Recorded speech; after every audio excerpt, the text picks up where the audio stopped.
worst possible thing you could say when you walk into a car dealership. I spent 5 years with Mercedes-Benz, 5 with General Motors, and the worst thing a person could say when they walk in is, if you could just get me to this payment, we got a deal. So your loan's probably still like 19, which means you got to pay to get out. You're upside down. It's called negative equity.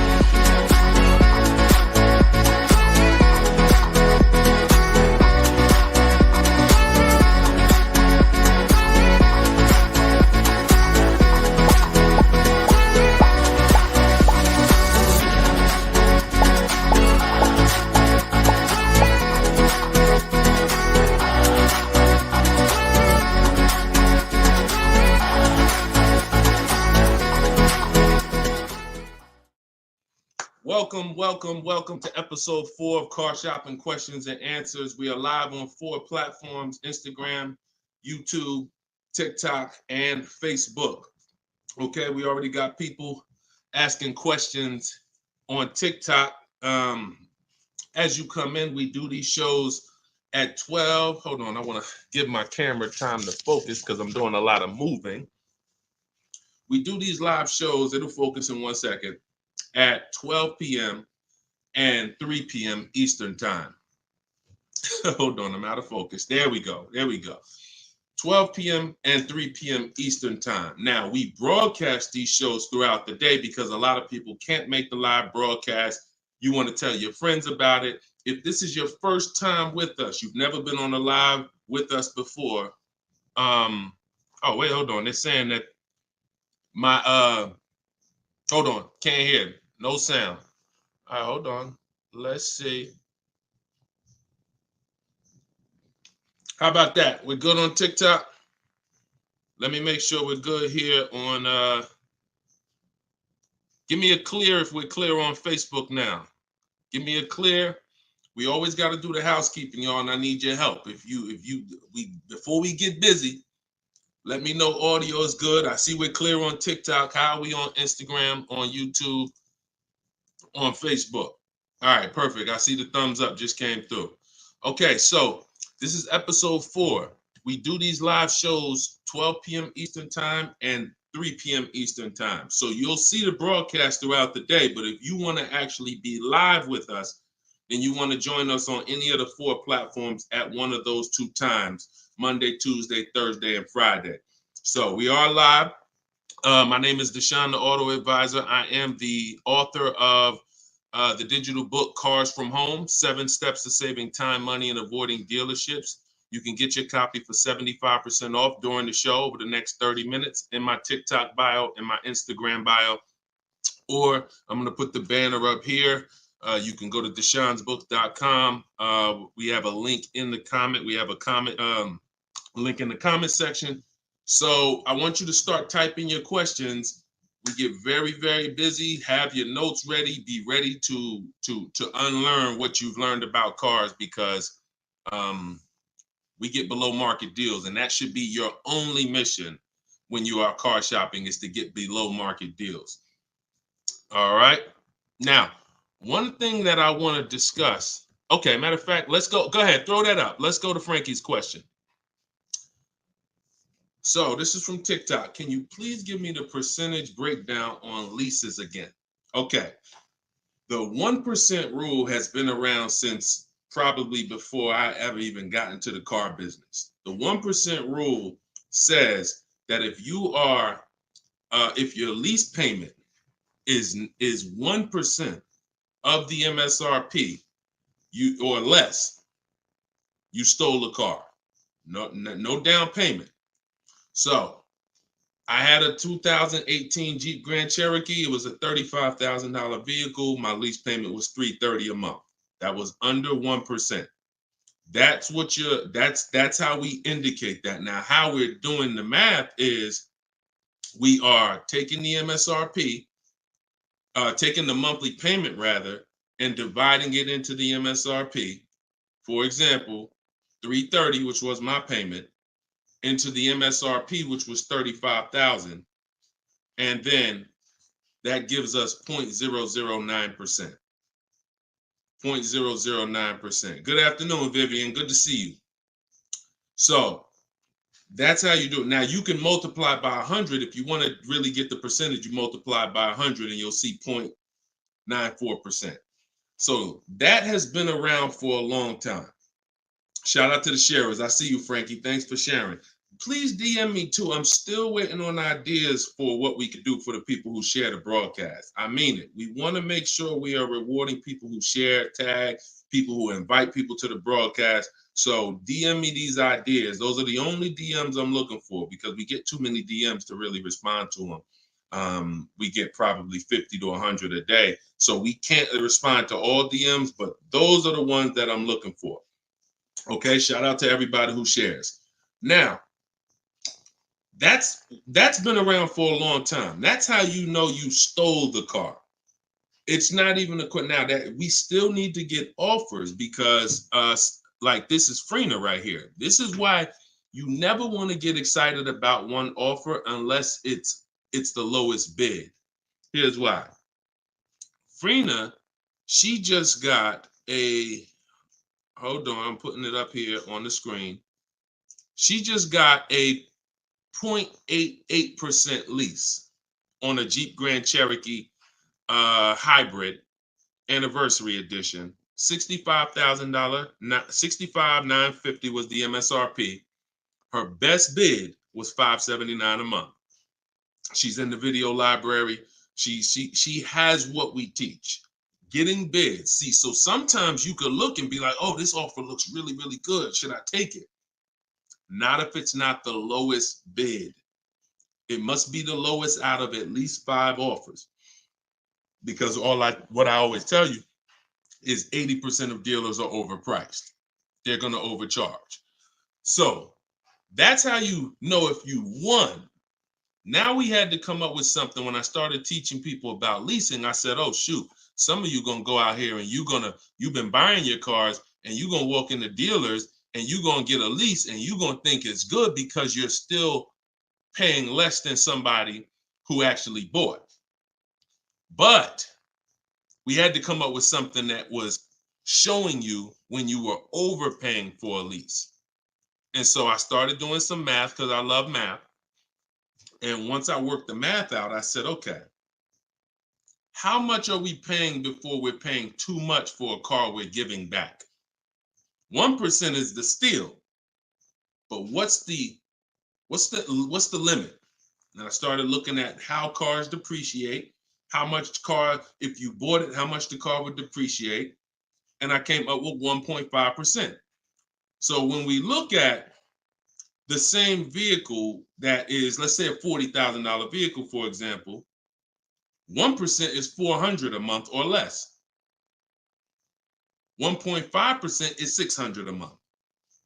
Now, what you look at is the total you're paying over the 3-year lease. 600 times 36 months, that's 21.6. So when you take $40,000, you add your taxes and everything, you're probably going to end up about 44. 21 is about the threshold where you're still paying less than if you had bought. You're still losing less value, but and you're tying up less money. But at the same time, that's the limit. Above 1.5%, there's no value in this lease anymore. And that doesn't mean we go buy the car. That means we look at competitors because competitors do offer more aggressive lease pro. Every single vehicle, you guys, and there's over 400 of them, has a different lease program. Sometimes even the trim level is different. The Touring has a different lease program than the Limited. So we don't deal with overpriced leases.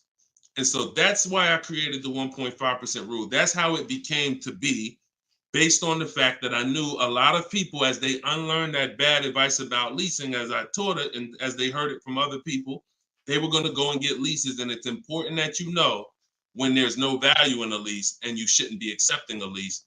And that doesn't mean, and look, let me be very clear. That does not mean, that's why I explained the first part of this question, of this answer. You don't walk into a dealer and say, hey, I'm trying to get under 1.5. You don't walk into a dealer and get a lease quote and then you say, hey, well, look, I got to be under 1.5%. No, you're doing this wrong.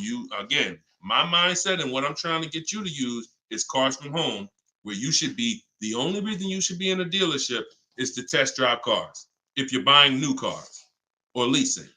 Test drive, you're in and out of there in 20 minutes. The next time you're back in a dealer is another 30 minutes to pick up your car if they don't deliver. That is the only reason. We never talk numbers in a dealership for a new car or a lease. Are we clear on that?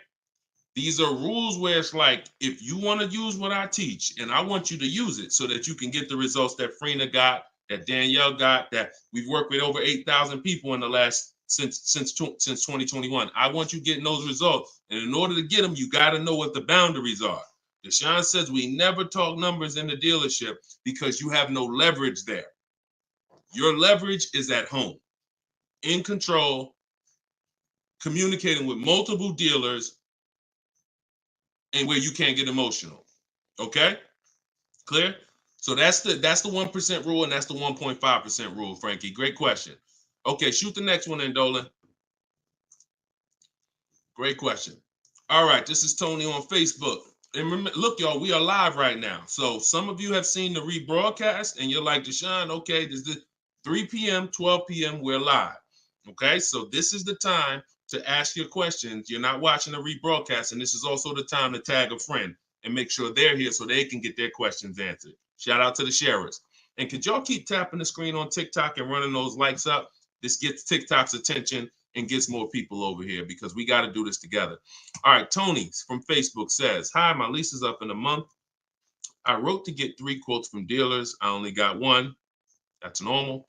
The other 2 are taking their time. That's normal. I have a third-party restriction. Should I wait for the other 2 quotes or just run with the 1 quote? I never run with a 1 quote, and I get 5 quotes. So you're mentioning 3. I never mentioned 3. 80%, again, a lot of what we're talking about, y'all, is math. I'm unfortunate where I have the data. I got probably 5,000-6,000 people who have my book. We probably got close to 2,000 people in the Cars from Home library in my coaching program. That's a lot of data to prove that it's 80% that are overpriced. That's 4 out of 5. So the reason why we must get 5 quotes is because 4 are overpriced. So 3, not enough.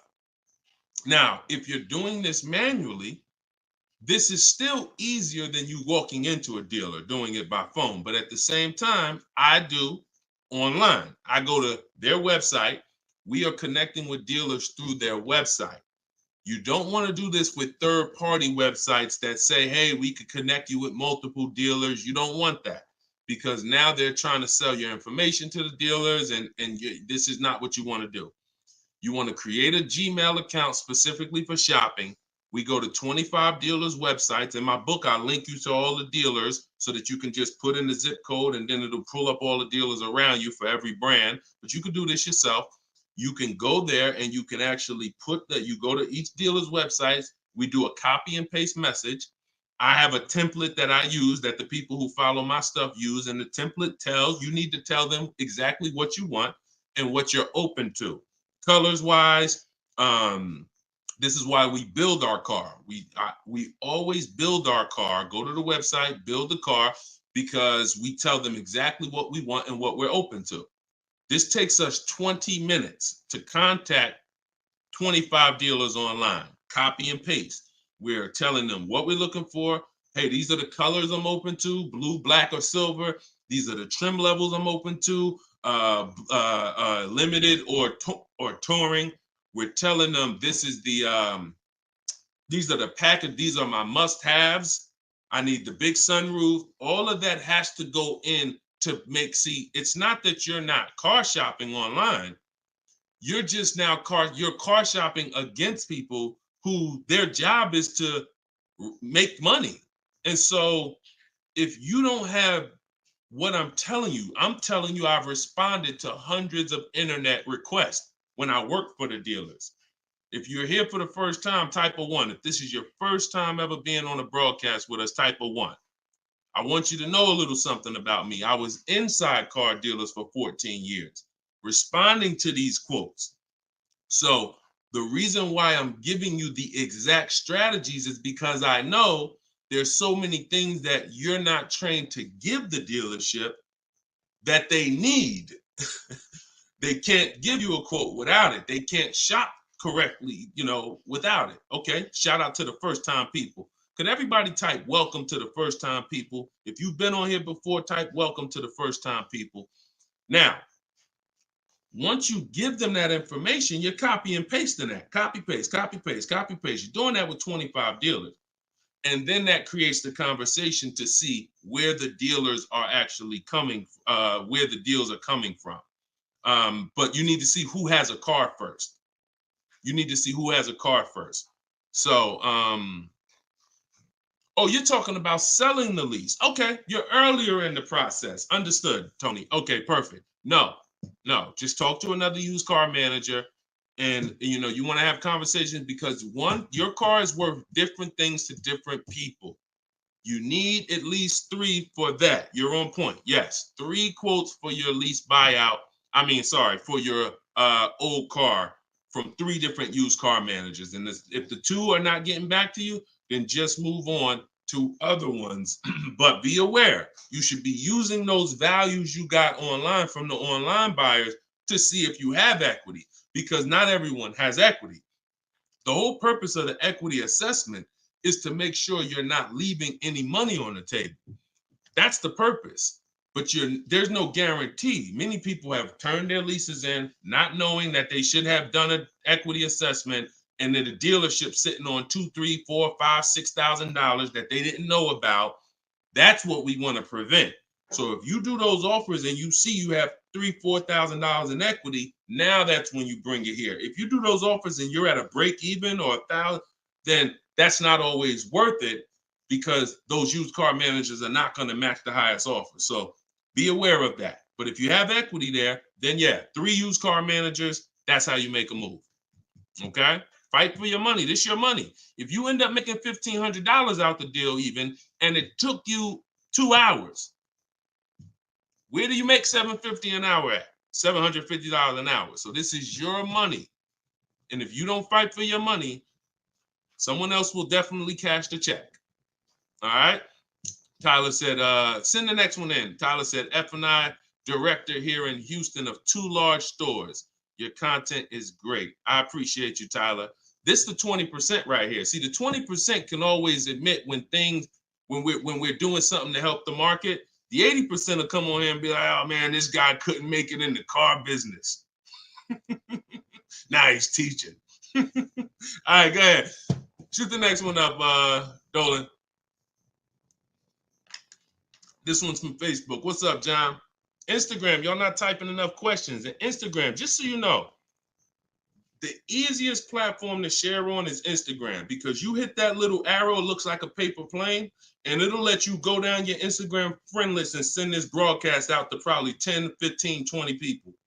Okay? Don't cheat your friends. All right? Shout out to the sharers. John from Facebook says, is it hard to purchase with a charge-off on credit 3 years old? So everyone who has credit issues should be following Shonda Martin. She's on all the platforms, Road to 750 plus. And you should be working on getting your credit to the point where you can qualify for the best programs. And you don't need an 800 credit score to qualify for the best programs. You usually need close to 680, 690 will usually qualify you for most tier 1 leases. Now there are some cars that have super tier where you tier A1 plus, but that's not most leases. That's not your standard everyday cars that most of us are leasing or buying. So the question is, the answer is, if you don't need a car, then you should be working on your credit. If you need a car, then there's nothing you can do. You need to make a move. And so I recommend a company like Limbuzz. We're always going to give the dealer a chance to match or beat our offer. So whoever we end up buying our car from, some of you have been taught never let the dealer participate. That's costing you money, because the dealer has 7, 10, 12 banks on their end. Now, If they're trying to beat and earn your business, now that's a winning position. See, check this out. When you have a finance manager who's saying this about you, what's the highest interest rate you think they'll pay? What's the highest payment you think they'll pay? That's a bad position to be in. That only happens when you have no leverage, you haven't shopped, you haven't come in with an offer, and now they're trying to see the highest interest rate that you'll pay. We're not doing that. You're doing it our way, which is we're going to have we don't let anyone touch our credit until after we find our car. Now, once we find our car, get our best deal through a bidding system, now we're going to take that purchase agreement, that's a receipt. Yep, I see the questions coming in on Instagram. We got you. Hold on, Atlantis. Once you see the long form receipt, now you take this home, and this is when you're going to contact your bank, your credit union, the online lenders. You're going to go online lenders, online banks, online credit unions. You're going to let all these people have a shot at your business. If you do this within a small window of time, if you do it my way, it'll only take you 2 days. This is going to weigh on your score the same as one hard inquiry, because this is something called rate shopping. This is not going from dealer to dealer, getting turned down or putting in applications and nothing like that. This is how you rate shop correctly. I call this the bank bidding war. When you get my book, I also send you the bank bidding war blueprint. It's going to be going into my book, but I need about another month to be able to combine it. But I send you the bank bidding war blueprint. Now, the bank bidding war is 3 rounds. First thing we're doing is seeing, is there any special interest rates that the car we're buying has? In your particular case, John, with credit challenges, you're not going to qualify for that. That's okay. But we need to check that. If there's 0%, 0.99%, that eliminates our need to do anything else with financing, because no one else is going to beat that. Second part of the round starts, there's 3 rounds to the bank bidding war. The second part comes after we find our car, and it's what I just broke down. When we come home, we let all these banks, these lenders, online credit unions run our credit, and so they're bidding and submitting us their loan offers. Now, the third round is the dealer. That's when we're going to call the dealer who we reserved the car with and say, hey, I got 6.29 from this bank. If you can beat it, I'll give you the business. Now, this is the big difference, you guys. When you have a finance manager who's trying to beat your offer, who's calling their banks and saying, hey, I need to get 5 point something because this person already has 6. That's leverage. When you start bidding, like I'm teaching you, like what's in my book, like what's in everything we do, in my videos, everything's a bid. You have the leverage. And there's no way for you to overpay when you are getting bids. So that finance manager calls you back, it's only going to be 1 or 2 answers. Hey, Stuart, man, listen, I tried my best, man. I reached out to every bank I got. No, I can't beat that rate, man. I appreciate the opportunity, but you can go with your own financing.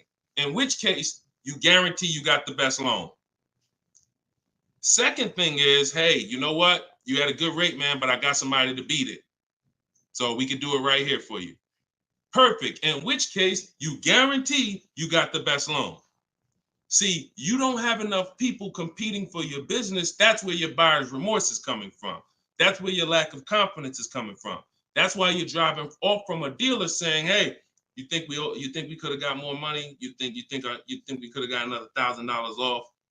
That's all buyer's remorse because you don't have enough people competing. So I want you to stop that. I want you to use what I'm telling you to do. All of this is in my book for those of you who like Deshone. I don't even want to remember all of this. It's all in my book, Cars from Home, 7 Steps to Saving Time, Money, and Avoiding Dealerships. This is what I've been teaching for 3 years. And this is what I've been doing since 2015 myself personally. So you can get your book for 75% off. Cue up the next question, Dolan. Oh, John, in your case, though, when you get that buyer's order, you would be reaching out to Limbuzz. So after you find your best car deal, you would be reaching out to Limbuzz and seeing, what their rates would be for you. And then you would be going with, still giving the dealer the opportunity to see if they can beat it. Because once a dealer knows you got an approval already, they kind of have a little more leverage to be able to see if they can beat that approval. But in any case, even if they can't, Limbuzz is pretty generous. but we don't do this until after we find our car. Okay? Great question. Shoot the next one up, Dolan. All right, this is Gemini from Instagram. Can a dealership legally raise the price from what is being offered online? Listen, nobody's suing dealers. So it's not really about what's going on legally. It's probably more ethics than anything. And we don't expect dealers to be ethical. We don't need dealers to be ethical. They've proven that the majority of them aren't ethical. So when you're not ethical, you walk the fine line between breaking the law and not. You walk that gray area. You know, yeah, I overcharged you. I know you could have paid less, but I know, yeah, whatever. But I know I could have sold you the car for less. But I'm gonna tell you that this is the best. Like, all of this stuff is unethical, but it's legal. So when it comes to what we're doing, our job is to protect ourselves. You can't go into a car dealership expecting them to protect you. You can't go into any business transaction expecting the person you're negotiating against or the person who's selling you a product to protect you. That's why we exist, because there's no one out there. If it hadn't been done, you'd been good. If there were, even if the I think it's the Federal Trade Commission or whoever regulates businesses were stepping in to protect the public, then we wouldn't have a need for what we do. But that doesn't exist. So it's on you. It's buyer beware. It's you protect yourself. And so I provide the tools for everyone who wants to take action to protect themselves. All right? But no, we don't expect dealers to do anything other than what they've been doing. Go ahead, shoot the next question up. Let's roll. All right. Why shouldn't a person focus just on monthly payment, monthly car note? Okay, good question. Hold on. Let me make sure I can see Instagram. All right, so this one's from Instagram. Promise Tammy said, why shouldn't a person focus on just the monthly car note amount? So if we did a little math and you go, all right, if you walk into a dealer and you're looking at a $40,000 car and you say to the dealer, how much does that car cost a month? And they're smart, if they're trained, they're gonna say, well, it's not really about the car payment right now. Do you like the car? And once you say, yeah, I like the car, let's get down to numbers, they're gonna ask you, they're gonna try to figure out what you could afford. Like, what's the most you could afford? Or I can't afford any more than $450 a month. Now, some of you know every $1,000, every $5,000 on the purchase price of a car is how much per month. Some of you know. I know we got a lot of new people on here, but for those of you who've been tapped in with us, how much is every $5,000 on a car loan? So, and the reason why I give you guys this parameter is so when you look at that $40,000 car, thank you, Frankie, got it. You should automatically know every $5,000 is about $100 a month. Yep, you got it, Michael. All right, I see you. We got people tapping on every platform. Good job, Carmelo. So the reason why, see, those of you who focus on just the car payment, you are some of the people who the 80% of dealers are going to manipulate the most and make the most money on. Because when you come in, if you don't realize that that $40,000 car is in no way close to $450 a month, now you have someone who's going to try to manipulate the loan to make that car $450 a month somehow. Now, it's usually going to end with you having a super long loan. So I've had people come to me years ago, friends that would say, Deshone, what you think about this deal? I say, man, let me look at the paperwork. And I see, man, you know the loan is 96 months? Nah, man, I didn't even know that. Yeah, the loan is 96 months. What is that, 8 years? 84 months is 7 years, 96 months is 8 years. So you're out the door at an 8-year loan. Now, I'm not going to assume you know why that's bad. So I'll say that an 8-year loan leads to too much interest, and it's what it is, because if they got you an 8-year loan, it's certainly at a high interest rate, because banks know that those loans, people who need 8-year loans, are risky. People who need 8-year loan, they got to protect themselves because typically the car may have problems in the long run. When you go down, see the whole point with a shorter loan, 5-6 years. Some people want to be conservative. You take 4 years, but you want that car paid off by the time maintenance comes, by the time repairs start being needed, because cars need repairs every now and then. So you want the car paid off. They know that if we give this person an 8-year loan, typically they're probably gonna have issues around year 7, year 6, even depending on the age of the car.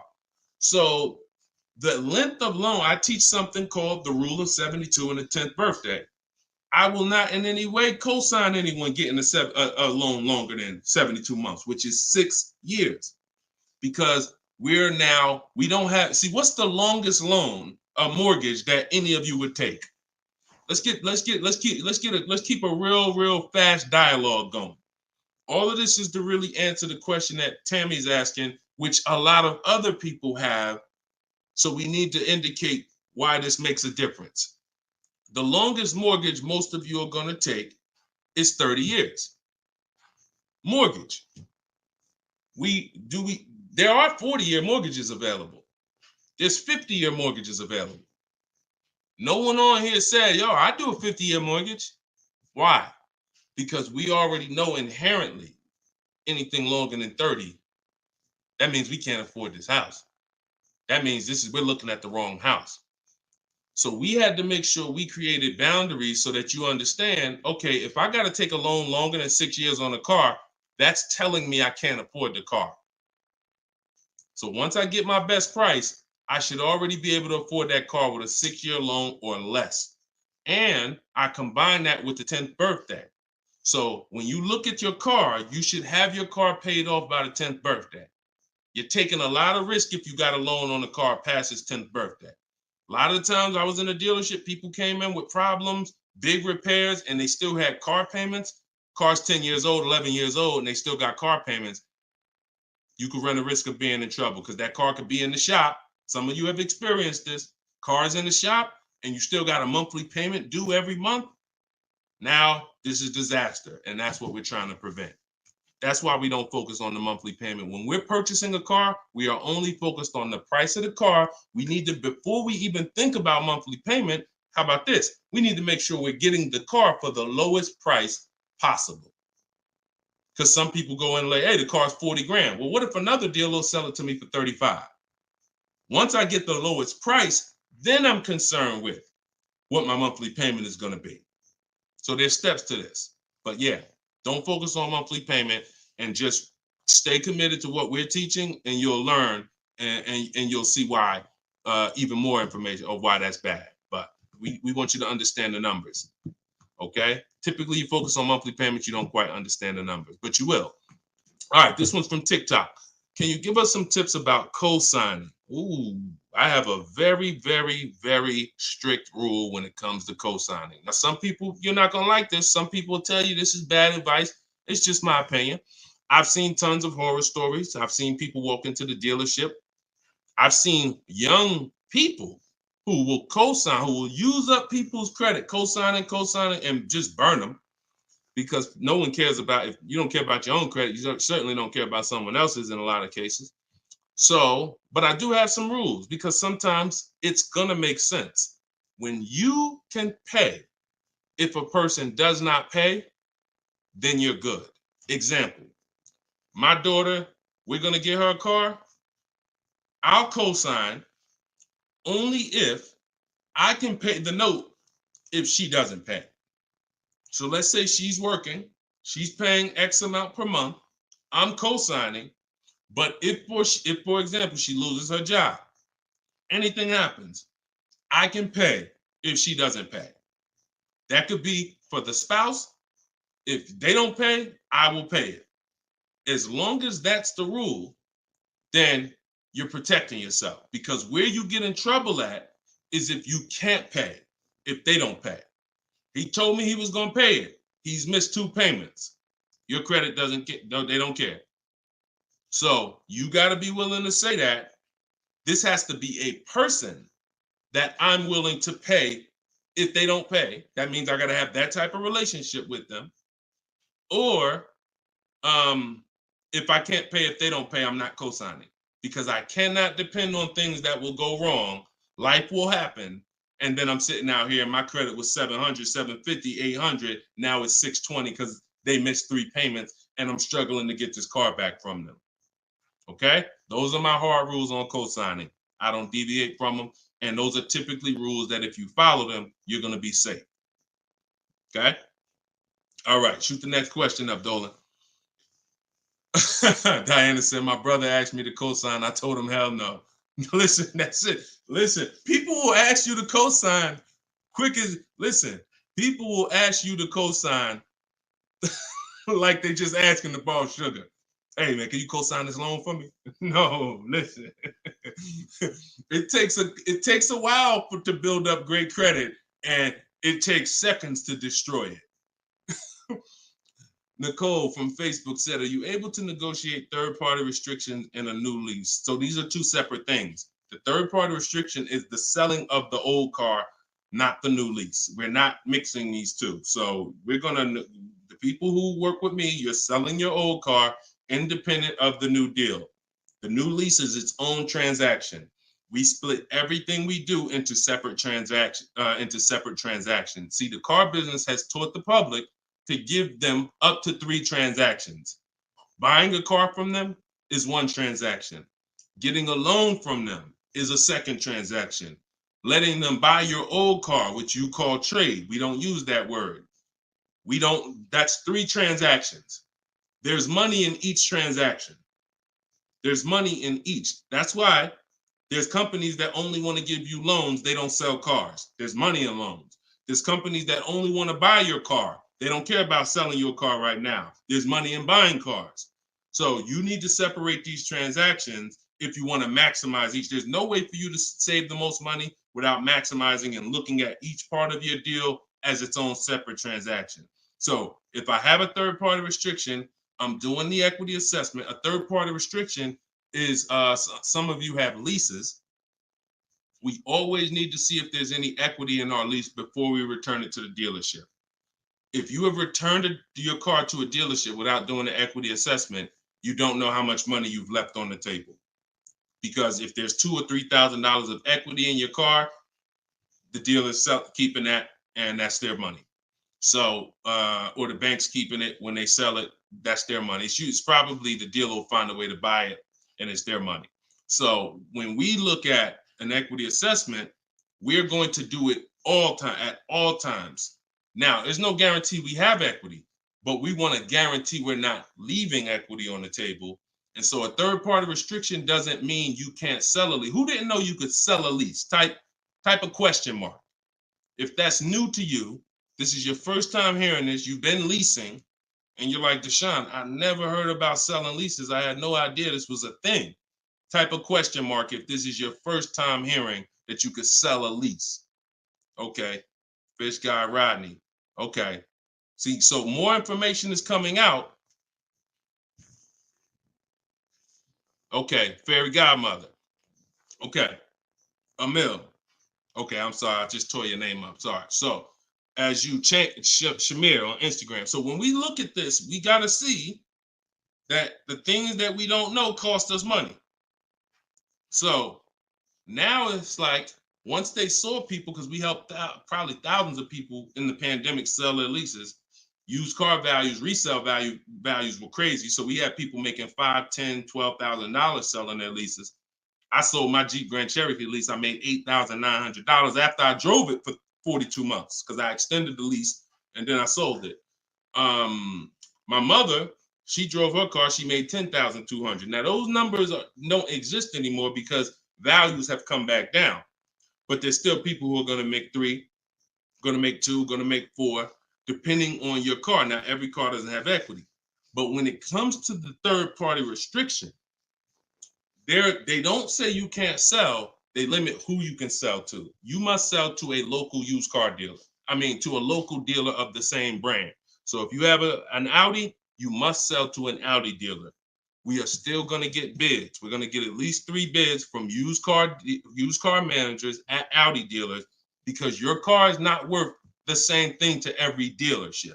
Your car may be worth 19 to this dealer, 19.8 to this dealer, 21 to this dealer, which is why we must get bids. Y'all gonna hear me say that word. Your favorite word, if you stick around and you use what I'm teaching, when you start mastering my strategies, your favorite words are gonna be bids, multiple offers, because that's how we save all the money. So okay, so that has to be handled, Nicole, separately. The selling of your car, the who I'm gonna sell that car to, you find that person first.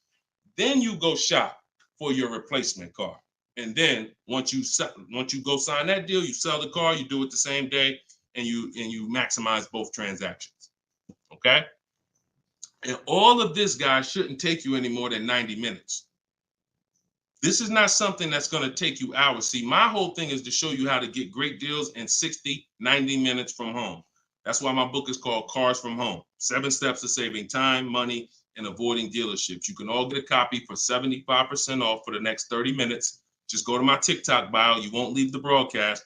Grab your copy before that timer hits 0. The price goes back up to $97. Or you can go to my Instagram bio, or click it if you're on Facebook or YouTube. Go to the comment section and you'll see a link to deshonsbook.com and grab your copy for 75% off before the timer expires. All right, go ahead, Dolan. Shoot the next question out. Should I feel bad if I get 1.3?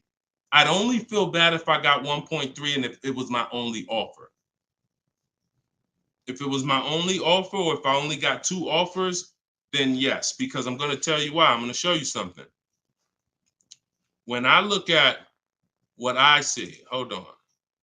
Okay, hold on. We saw Freener. Some of you saw Freener. That's 0.88. That's just ridiculous. 0.88. But look,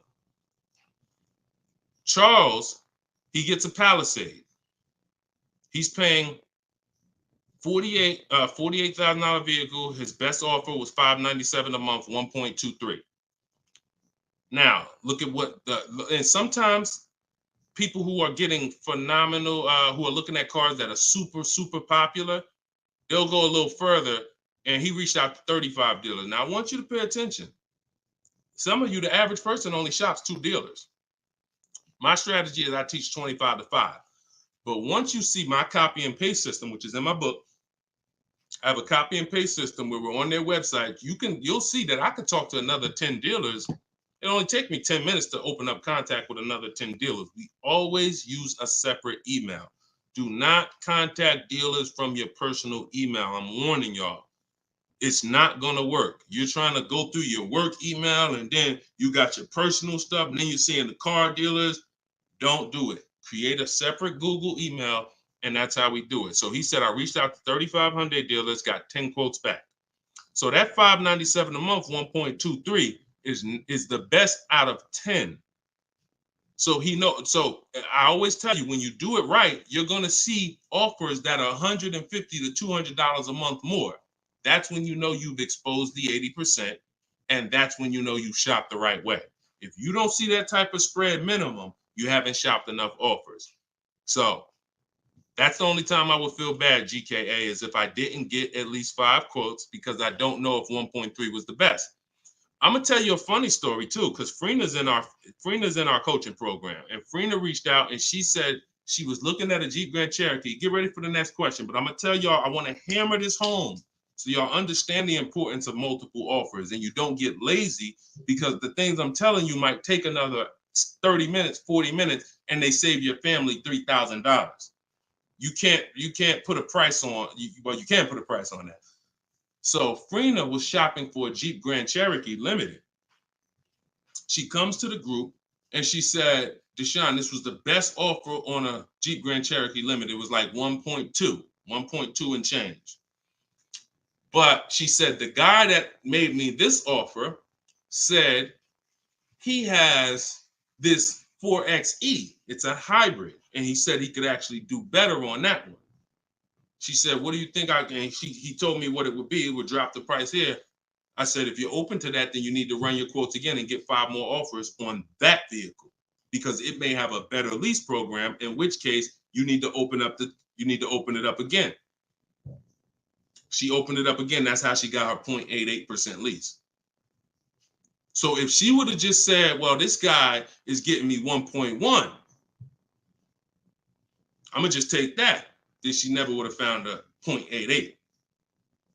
multiple offers. That's probably $100 a month difference than what the last offer, $100 a month times 36 months on this lease. You're talking about $3,600. And she did it in minutes. Once y'all learn how to do this, it's minutes. This is not hours. I'm not spending more than 60 minutes on shopping for a car. Now, that doesn't mean I'm not spending time to decide what I want. But once I decide what I want, once you know what you want, 60 to 90 minutes to get the best deal. That's it. All right, shoot the next one up, Dolan. Keep the questions coming, y'all. We are live every day at 3 p.m. Eastern time. Well, not every day. Monday, Tuesday, Wednesday, Thursday, and Friday. Monday, Tuesday, Thursday, and Friday at noon and 3 p.m. So this is our live show. Okay. Throughout the day, though, you may see a broadcast and you'll know, okay, you'll still be able to get value because most of the people who are asking the questions on here are asking the same questions you would have asked. So go ahead, Dolan, shoot it out. This is Raymond from YouTube. How do you structure a lease? So the first thing you want to do is look at the car you're thinking about leasing. And we like to use a 1.25% formula estimate to see if we should be even looking at that car. Okay. So if I'm looking at a car that's $40,000, I'm doing a 1.25% estimate. I'm multiplying it by 0.0125. And then I'm going to see, 40,000. I'm multiplying that by 0.0125, and that comes out to 500. So that's going to tell me if I'm looking to be at 300, that's not the car that I'm going to be looking for in most cases.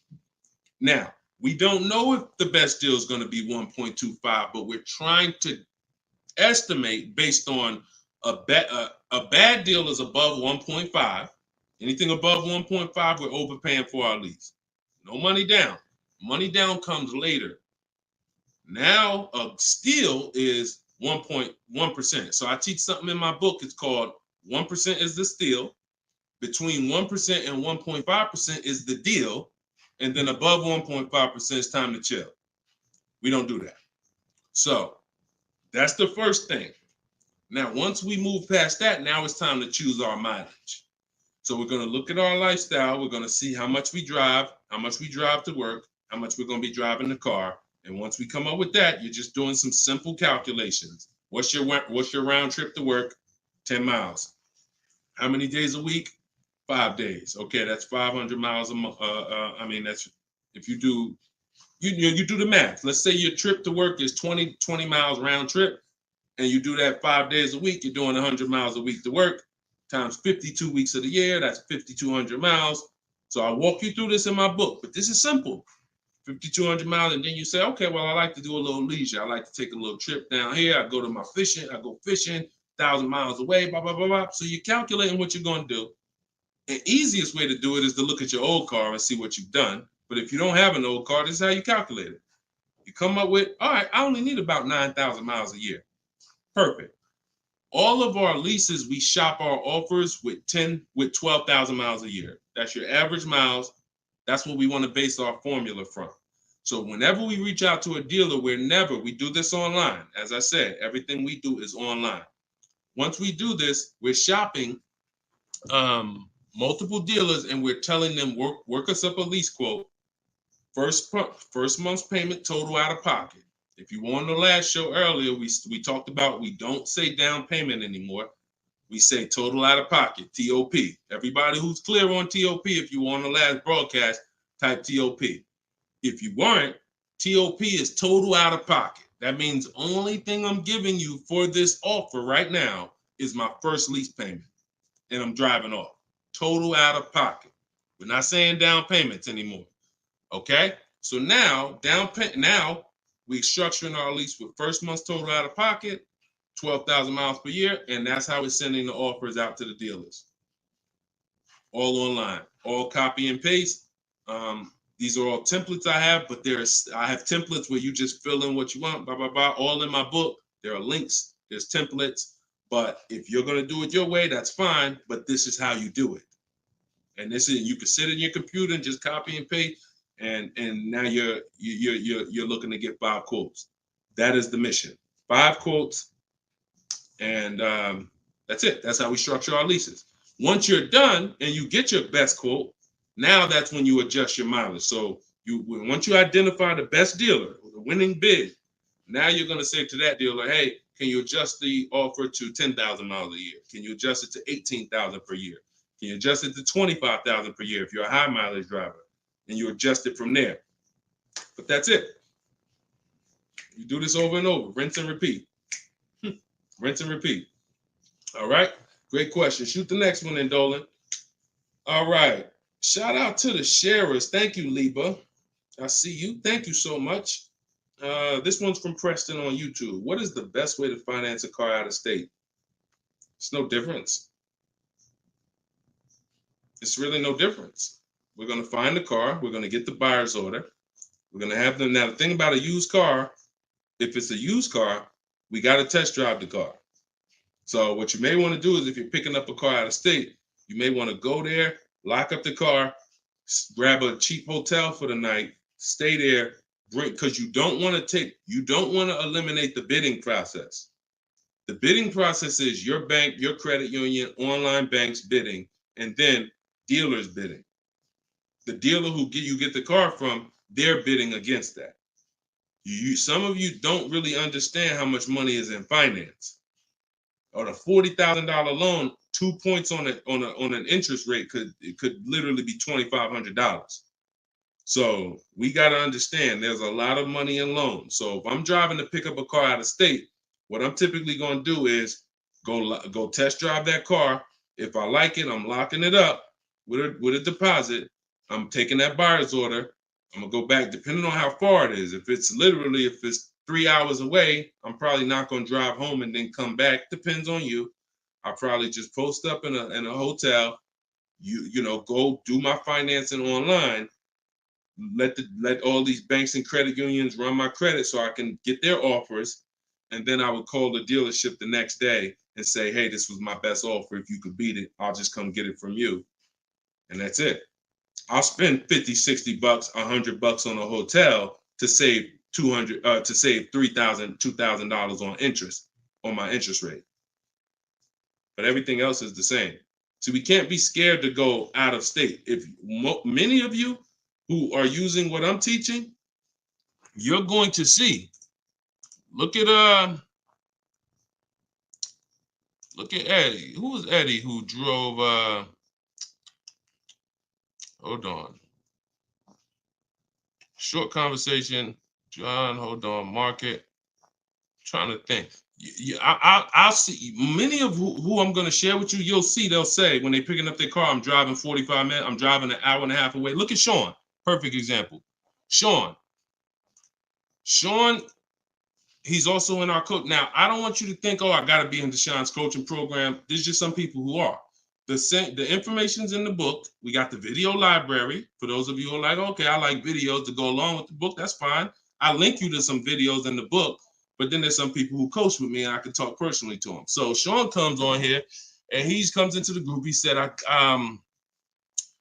he sends this. Look at the amount. He said, I'm looking at some advice on this F-150 Lightning XLT. It's a $73,000 truck. The dealer discounted it $4,900 and then revealed that there was a $15,500 rebate. His total savings is over $20,000 off this truck. So I'm like, all right. Now me, being who I am, I don't know if that's the best. 2015, I sold 2 Maybachs. They had $20,000 rebates on it. So we don't know if this is the best. I haven't seen, this is what I said to him. I haven't seen the other offers yet, but I'm assuming you got at least 5. You're saving over $20,000 on this with this discount and rebate, but the only way to know is to compare to the other offers. See, I'm not going to get excited about this deal until he tells me what I'm about to read to you. That's when we get excited. He said, guess I could have put a little more info on here. Yes, I got about 15 quotes. You see the difference? This is what I want you to get. BK Dollar, this is what I want you to get. Liba, this is what I want you to get. Everybody watching, the money is in multiple offers. The reason why you're not saving, you're just not getting enough offers. So he says, I ended up expanding my search to 150 miles outside my area to find this deal. He said, I couldn't find, watch this, I couldn't find anything under MSRP in that first search. So think about how I'm telling you, the local dealers know when they see your zip code, they know, okay, some of them, all right, we don't have to do too aggressive. But those dealers that are an hour and a half away, when they see your inquiry, they're like, oh, listen, this is a person we never would have saw before. What is it going to hurt us to blow this truck out? And we take a deal from one of our competitors' markets. We'd love to see our license plate frame over in their market. That's how we win. So he ends up saving over $20,000, and he doesn't mind driving 150 miles to go get that truck. Why? Because every mile he drives is dollars he's picking up. We clear on that? We clear? If you're clear on the importance of multiple offers, type clear. All right, shoot the next one up, Dolan.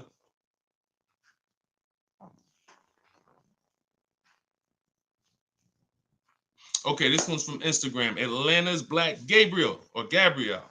I think it's Gabriel, my fault. So, in the market for a new Chevy or used Chevy Malibu, what's the best route, leasing or financing? How many years are you keeping the car? If the answer is 8, then you should be buying. If it's at least 8, see, I teach something. My book is called Cars from Home, 7 Steps to Save Time, Money, and Avoid Dealerships. Everything I do, when you go, the video library that we have, your best deal in 7 days, 7 steps. These are not going to change. The first step is the foundation to your deal. The first step is the foundation to your deal, which is lease or buy. Because you cannot get a good deal if you bought when you should have leased. It's impossible, because the amount of money you're going to pay on the purchase is going to be too much if you buy brand new. And if you buy pre-owned, it's going to be about the same amount you'll pay. So when you buy, if you're not keeping your car 8 years and you buy a used car, 3-4 years old, and then you trade it in 5 or 6 years, you're going to pay the same amount or even a little more than someone who got a great lease deal and drove brand new vehicles. So it's all about how many years you're keeping the car. If you're keeping the car, if you're like Deshone, there's no way I'm keeping the car 8 years. That's not my style. Then you should be shopping from this day forward for aggressive lease deals. Now, once you find a car that you love, or if your spouse says, you know what, I don't switch cars like that. I keep a car 8, 10, 12 years. Then we purchase for them. We're going to purchase.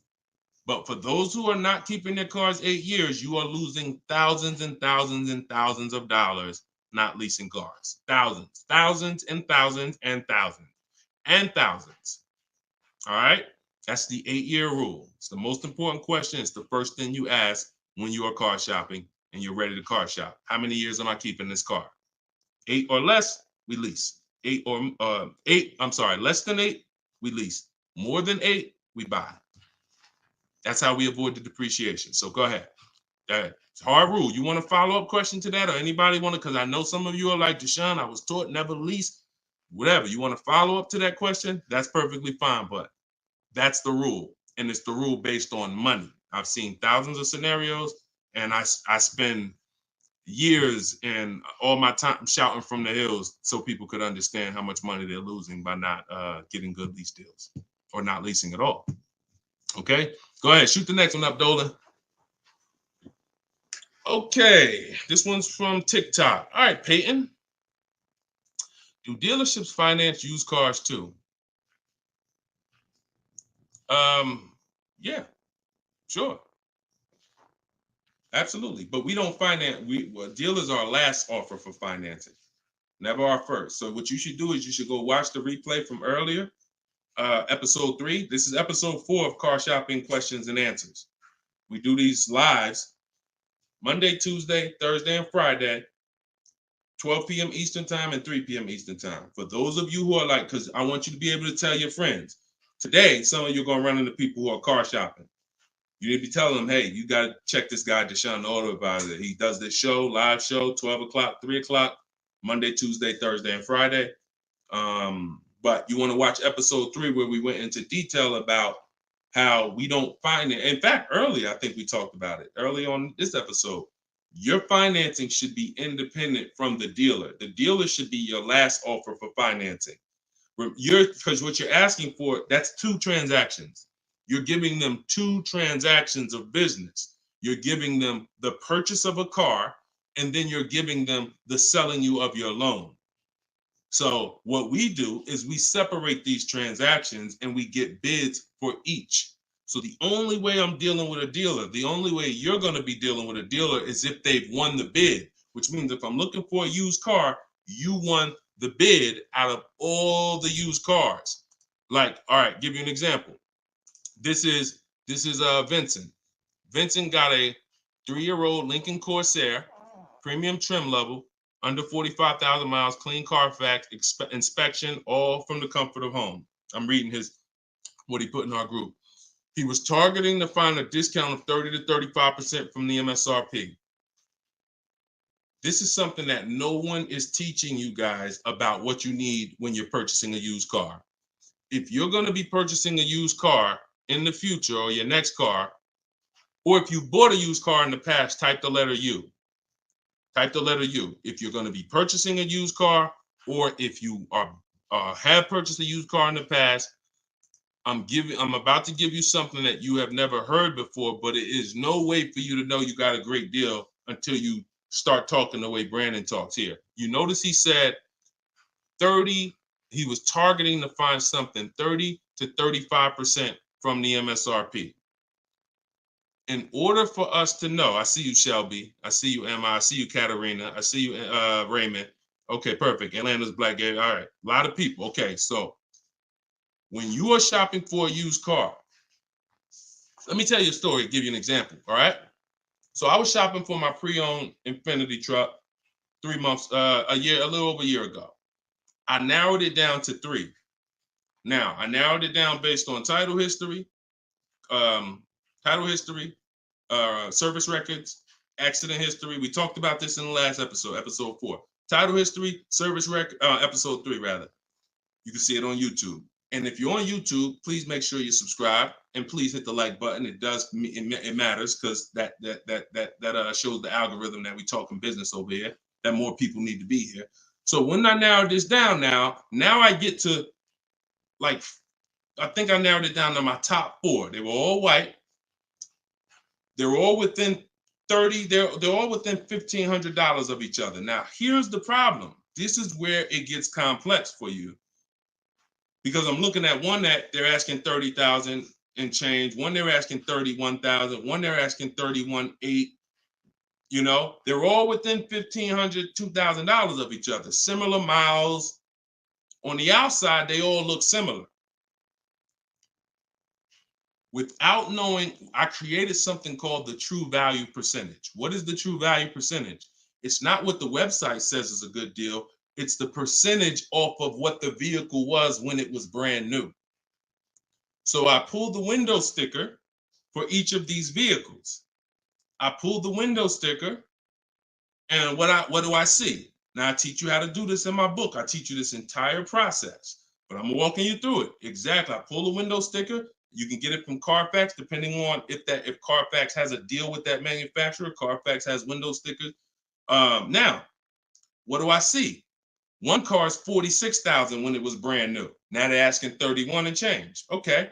One car is 48 when it was brand new. They're asking 31 and change. One car was 52 and one car was 54.5. That's the one I got. So you see how in one instance we were confused. You would be confused. You sitting here like, yeah, Deshone, that's hard because they all look the same. They all similar price. How do we know? Once we find out the original MSRP, not only do we find out what the original equipment is that's in the vehicle, which is helpful. I wanted to know this is an edition 30, got all these special features. That's helpful to know too. But more important than that even is to know that that car was a $54,500 car that they were asking $31,800 for, which means I got a 42% discount. That is something we created called the true value percentage. And that's how we make sure we choose the right used car when we're ready to pick the final one. This is what we do here, y'all. If you this is why, like, this is why we've been blessed, because God knows we giving you the information you need to win with. So all of this is in my new book, Cars from Home, 7 Steps to Saving Time, Money, and Avoiding Dealerships. If you want it all in one place, you can watch the show. You can watch my free social media videos. I got hundreds of them. Or you can say, Deshone, I'm going to get this it's 75% off in my TikTok bio. It's normally $97, but you can get yours for 75% off. And you can get in my Instagram bio, or if you're on Facebook or YouTube, click the comment section and click that button that says Deshone's book and get you 75% off for 30 minutes. After 30 minutes, price goes back to $97. So, all right, but that's the true value percentage. And that these are the things that we never buy a used car ever without looking at the true value percentage. So when you saw what he said when he bought that Lincoln, as he was targeting to get something 30 to 35% off MSRP, and he ended up getting one for 43%. So that's what you need to know. Go ahead, shoot the next one up, Dolan. Great questions today. All right, Raymond on YouTube. Does it make sense to buy an existing lease? So when you're buying a lease, all you're doing is buying a used car. That's how you got to look at it. It's a used car. It's just, it may be your car. If you're buying your lease out, it's a very different. See, what I see most times is people want to buy their lease because they don't know how to shop. Because there's deals out here. We've been making deals since the pandemic. I started our video library. We started that in 2021, November, middle of the pandemic, when people were paying ridiculous prices over with the 80%. They were cashing the biggest check they've ever cashed in their lives. Like in their lives, they were like, and we were getting deals all since then. Felicia came in. She was our first person in our program who got a BMW. She saved $1,950 January 2022. And so we when you get bids, you reveal. That's why we don't pay attention to nothing out there. I don't care what anyone says, what any dealer says does not matter to me. That does not matter, because I know that if we got deals all through the pandemic, oh, forget it. That's why this market, we're killing it even more.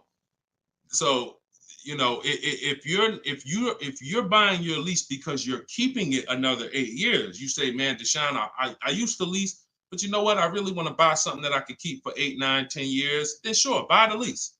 But if you're not doing that, then you're moving from a lease mindset, which is I'm driving great cars, brand new cars, always under warranty in most cases, latest and greatest features, low payments, pennies on a dollar compared to people buying. That's a whole value system. That's mindset right there. These are the people who are shopping for a lease. These are the benefits of leasing. And then you're moving and saying, all right, I'm going to buy a used car now. Very different, very different. So you got to be, you have to have had a change in mindset and goals to buy your lease and buy a used car. And it's what I see most times is people just don't know how to shop. When you use what I'm teaching you to shop, get 5 offers, you're going to see there's deals everywhere. Everywhere.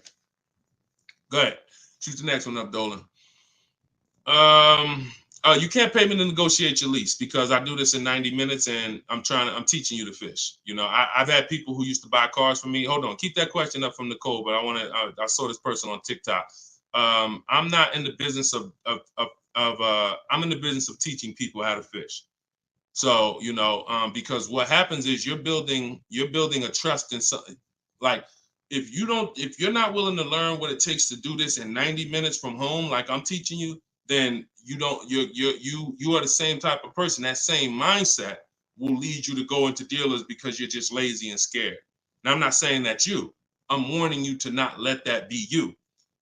I'm warning you you can't pay me enough. I'm not in that business. I'm in the business of helping people all around the country. It don't matter what you pay. Of course I don't think you would ever even ask me to work for free. I'm telling you though, that's not the business I'm in, because we can help thousands of people all around the country. But you're not realizing that your transaction is a 5-figure transaction. There's nothing else in this world that you're going to give that type of control. If you were going to start a business and it was going to take a $30,000 decision, $30,000 of your money, would you ever be looking and saying, oh, could you do this for me? You see, we do things with cars because we've been programmed to do them with cars. Car dealers have made you so scared that you've been programmed to do something, but you never do it with anything else. You never do it with a house. You wouldn't say, hey, could you just, I'll pay you to get my house for me. I'll pay you to, start this business for me. No, it's only cars. So when you realize that this stuff is easy, that old way of going into dealers and going back and forth, see, you're thinking of the old way. You're thinking, oh, I need somebody to tag along with me. Yeah, I got Deshone sitting over there next to me. I wouldn't be there because I'm at home. Where you see me at, this is where you see me at is exactly where I got my Infinity truck. I just told you about the deal. Where you see me at is exactly where I get my cars from. I sit right here, and all the people who got my Cars from Home book, who are in the Cars from Home video library, they're all right here. Some of them in the airport buying cars. Some of them at their desk at work making deals on cars. Nobody who's learning from me is in a dealership making deals on cars. So that's the old way. And if you think that you got to unlearn that or you can't win with me, you got to scrap that. I know it's painful. I know it sucks. I know it makes you feel like you're a loser. But that's what I'm telling you. Scrap that joint and do it my way. And when you do it my way, you're going to be like, oh, shoot, man, how the heck wasn't I shopping like this years ago? All right. So now Nicole on Facebook. Do you shop or negotiate differently for a car that is low in inventory or shortage? No. Now, the only difference is, let's say, and this is the reason why we connect with 25 dealers. See, in my book, I said we use the 25 to 5. We got to connect with 25 dealers. This takes us 20 minutes because we're using a copy and paste system. So if you're going to all of these Chevrolet websites and copy and pasting in their contact box, copy and paste, copy and paste, copy and paste. Now, what you're doing is you're shopping out of all those dealers' inventories. So if you only do this with 4 dealers, then you only see one dealer who has a car. And they're like, oh, well, we it doesn't seem like it's a lot of these cars out here. That's why we're connecting with 25. You saw Sean, he connected with 35. And so when we connect with these dealers, we're not just doing it to get bids. That's one reason. But we also know out of all these 25 dealers, probably 10 of them have a car that matches what I would want. And then I'm going to get 5 to 7 offers. So now let's just say we're at a mid period where the 2024s are sold out and the 2025 hasn't come in yet. Now what's going to happen is all of those dealers out of the 25, maybe 2 of them have a car, and they're going to tell you, you know what, you really need to order it. That's not because it's a low inventory. That's because you're usually in between model years, and the old one has sold out, and the new ones they're waiting for it to come in. But it doesn't change the way we shop. And sometimes we will order. If I'm purchasing, I'm more likely to order because I'll get bids, and then I'll take the car. But if I'm leasing, we're less likely to order because we don't know what the lease program is going to be. See, I could get a dealer that discounts the car for me $3,000. We had a person in our group, and they were getting a new BMW X4, the X4M, like the performance edition. We had a dealer, their best bid, the dealer was taking off $3,000 off MSRP. So, but the lease program is what we didn't know. And once the car came and they put the lease program on it, we saw that it was over 1.5%. So even at that discount, wow, we saved $3,000. Now, if she was purchasing it, that's a win. $3,000 off, beat everybody else. So I don't mind ordering if I'm purchasing. But on a lease, I'm less likely to order because I don't know what the lease program is going to be until the car gets here. Okay, but yeah, that the process doesn't change. It just we have little caveats based on on low inventory. Okay, process is the same. Nothing changes our 7-step process. Nothing. All right, go ahead, Dolan. Shoot the next one up. All right, great questions today. We got Jermaine, Facebook. So how do you transition out of a finance into a lease? Instagram, y'all not asking a lot of questions. All right, hold on. Get Blooming chosen one. All right, hold on. All right, Jermaine from Facebook says, how do you transition out of a finance to a lease? All right, perfect. So now what I like about this question, Jermaine, is you've already answered the most important question, which is how many years am I keeping the next car? That's step one in our 7-step system. You've already answered that because you've determined I should be leasing. Now the next step is equity assessment. Equity assessment. Call the bank. You don't have to worry about third-party restrictions or nothing because you're not leasing. I mean, you're not coming out of a lease, rather. So you're going to call your bank, get your payoff. You're going to take 20 minutes, go on CarMax, Driveway, Carvana, Kelly's Blue Book Instant Cash Offer, AutoNation Sell My Car, Car Guru Sell My Car. Get those 6 offers. That's going to tell you if you have equity, break even, or if you have negative equity. That's your next step. Don't do anything else until you do that. Okay? See, we always have to account for our current asset before we start moving forward. What happens if he has $3,000 in equity? That means he has $3,000. He could either apply towards his next deal, or he could put that money in his bank account and, maybe he leases the next car with no money out of pocket. So equity assessment always comes even before we budget, before we plan our mileage, before we do anything. Equity assessment is what we do. All right. All right, shoot that next one up. Shoot that one up from Instagram if you got it, Dolan. It might have took you a minute, but because we got it's comments from everywhere, y'all. No matter. Okay, here we go. For your calculator, why doesn't it negotiate to the lowest offer? My calculator is the best. My calculator is the best thing that exists because it takes all the offers you get. By the way, y'all, what she's talking about. And you got to be specific because I do have multiple calculators that I've created in my book, multiple softwares where you plug in stuff and it spits out so one of the calculators that I have is the counter offer calculator. So we never accept a deal until we send a counter. So what we do is we take the counters. We take all the offers we get, we plug them into my calculator. Whether it's a lease or whether it's several types. One is for leasing, one is for cash purchases and financing. Now, when you're financing, you're always getting your deals with tax and everything included, all in. So what it does is it takes all the offers, you plug them in, and then it spits out which one is the best, and it counters everyone based on the best offer. So let's just say a dealer says, I'm gonna do a 1.1% lease, and then this dealer says 1.2. This dealer says 1.3, 1.5. It's not countering all the high offers based on their high offers.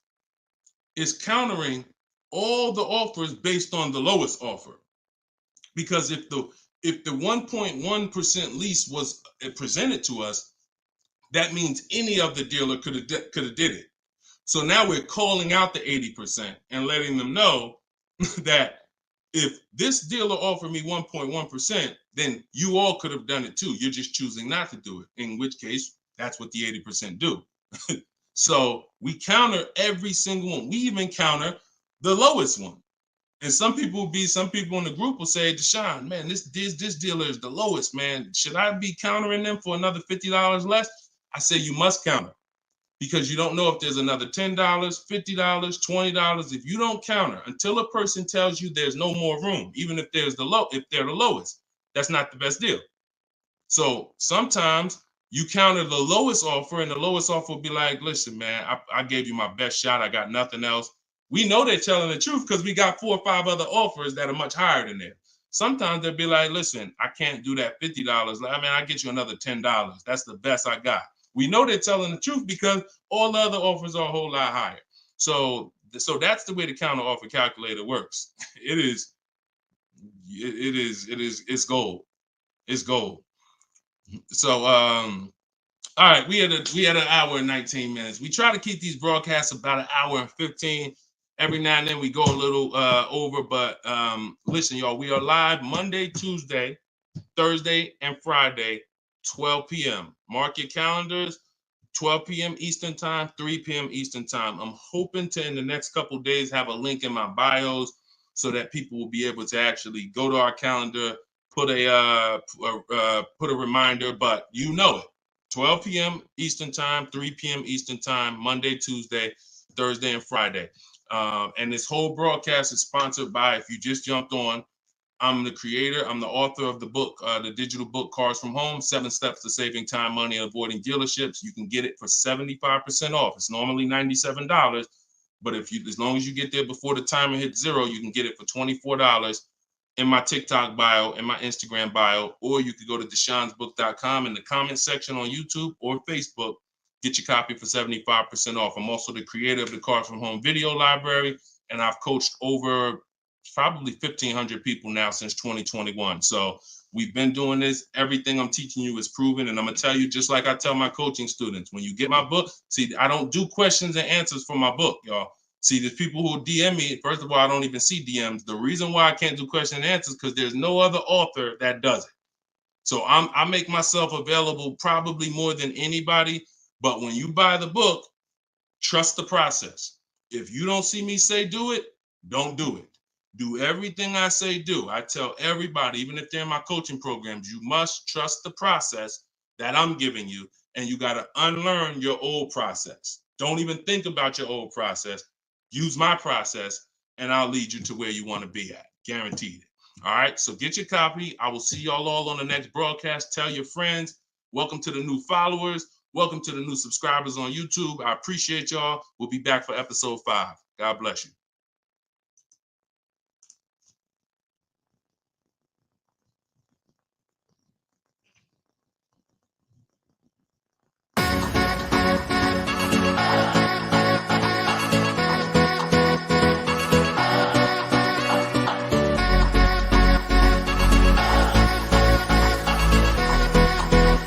The worst possible thing you could say when you walk into a car dealership. I spent 5 years with Mercedes-Benz, 5 with General Motors, and the worst thing a person could say when they walk in is, if you could just get me to this payment, we got a deal.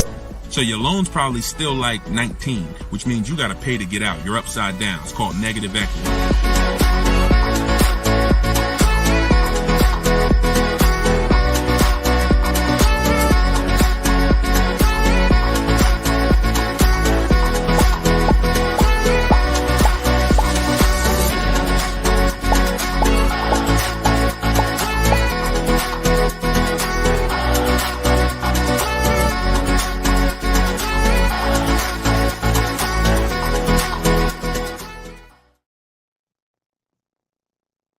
What's going on? What's going on? Welcome everybody to Wednesday, 12 noon car shopping Q&A. This is episode 5. We do these live shows 12 p.m. We're not going to usually be doing Wednesday, but I said, you know what? Let's throw in a special 12 p.m. Wednesday. So we are actually live. I know some of you may watch the broadcast because we do rebroadcast these lives, but this is actually live, and we're going to be taking questions right now. So as you come in, if you could hit the share button and tag a friend. I'm just getting us up on TikTok right now. I got to make sure I keep people out who are under 18. So come on in. I'm going to share this. If you don't know me, if this is your first time seeing a show with me, type the number 1. Type the number 1 if this is your first time. Welcome back to people who have been here with us in the past or in previous shows. My name is Deshone the Auto Advisor.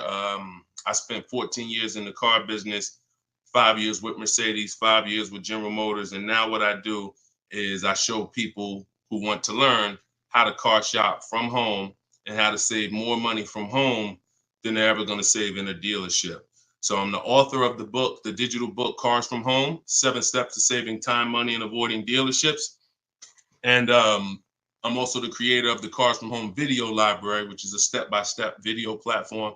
But anyone who's on here for the next 30 minutes, you can get a copy of my new book, Cars from Home, in my TikTok bio at 75% off. It's normally $97, but for 30 minutes, you can get it in my TikTok bio for 75% off, Instagram bio for 75% off. Or you can go to deshonesbook.com in the Facebook comments or in the YouTube comments. But let's get busy. Get your copy for 75% off. Everything I'm going to be talking about on this show, once again, this is live. It's Wednesday. This is a 12 p.m. noon show. So for those of you who may have seen the broadcast, this is actually live, so we can start typing our questions in. And my man Dolan's going to pull those questions in as you guys type them. And we're pulling questions from TikTok. We're pulling questions from Instagram. Shout out to TikTok. Y'all can start typing your car shopping questions, and let's get busy. What's up, Mike? What's up, Fancy Girl? What's going on, Crows fam? I see you back. Good to see you. What's up, Manly Snacks? Good to see everybody coming in on TikTok. And as you come in on TikTok, can y'all start tapping the screen? If you're going to spend 10, 15 minutes with us, start tapping the screen, shooting those likes up. And then my man Dolan is going to bring in the first question when y'all type it. So Instagram, make sure y'all typing. Sometimes Facebook and YouTube, we notice y'all are a little slow. We need y'all to get a little faster because TikTok always types their questions fast and Instagram usually types their questions fast. But Facebook, y'all got to get a little faster with y'all questions. So we know that y'all going to step up today and start getting your questions in. All right. I see one that came in from JC. You want to pull that one up, Dolan? On YouTube? Okay. Our best deals, are they made from the comfy confines of our home, or should we hammer it out at the dealership going toe-to-toe, jab for jab with the salesman, finance, and sales managers? Well, you have no leverage when you're face-to-face with someone. And leverage is what gets you good deals. Leverage is what, oh, we up to 500 likes on TikTok already. Shout out to y'all. Keep tapping the screen. Appreciate y'all. And tag a friend. Everybody bring your friends over. They need this just as much as you do. So what JC from YouTube just asks is it better? He's basically saying, am I gonna lose something by not being in the dealership face-to-face with a car salesman? You know, am I losing something? And it's a good question, but you're losing something by being there. And let me explain why. You're losing something by being there because your leverage in a negotiation, it comes from you talking to other people and having other offers.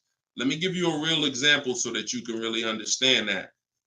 When people are negotiating for your business, you're going to save the most money without trying. You go into the supermarket. Do you have to try to find the best deal on laundry detergent? Do you have to try to find the best deal on, anything, spaghetti sauce? No. Why? Because companies are actually hoping that you look and see that they're the best deal. Hey, look, we're on sale this week. Hey, look, choose us. They're trying to get your attention. They realize they're competing with all these other brands and they don't mind. So even with a TV, I always use a TV for example. If you go out to buy a TV right now, is anybody on here worried about overpaying for a TV in 2024? Anybody? And I always want to remind people, as you new people come on, this is live. This is Wednesday, our 12 p.m. live call. So our 12 p.m. live show. So you can ask your questions. This is not our rebroadcast. So what is anybody on here worried about overpaying for a TV? Anybody? No. Why is that?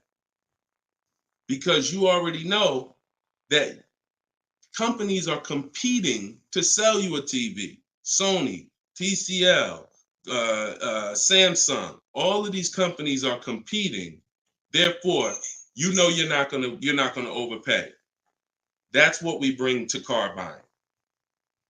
In a nutshell, y'all, if I can wrap up what I'm trying to show you with Cars from Home, the reason why my brand is called Cars from Home, my book is called Cars from Home, my library is called Cars. The reason is because it's a mindset.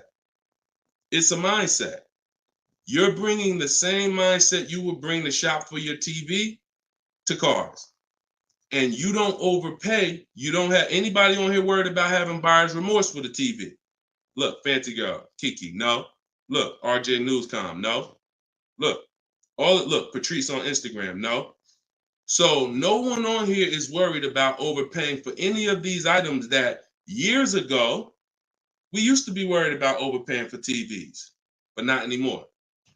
So when you start staying at home and getting multiple offers and kill your programming that the car business has programmed you into thinking that you need to go in, then you're going to see how much money you save quicker. Okay? Who's not a good negotiator? As you come on, I want y'all to answer this question. Who's not a good negotiator? I see you, Yayo. I see you. Okay, I see you, Fun Times. Welcome, Tone Bud. Who's not a good negotiator? Just type me if you're just, Deshone, it's not my thing. I'm not really, look, Crow's fan. No, I'm not.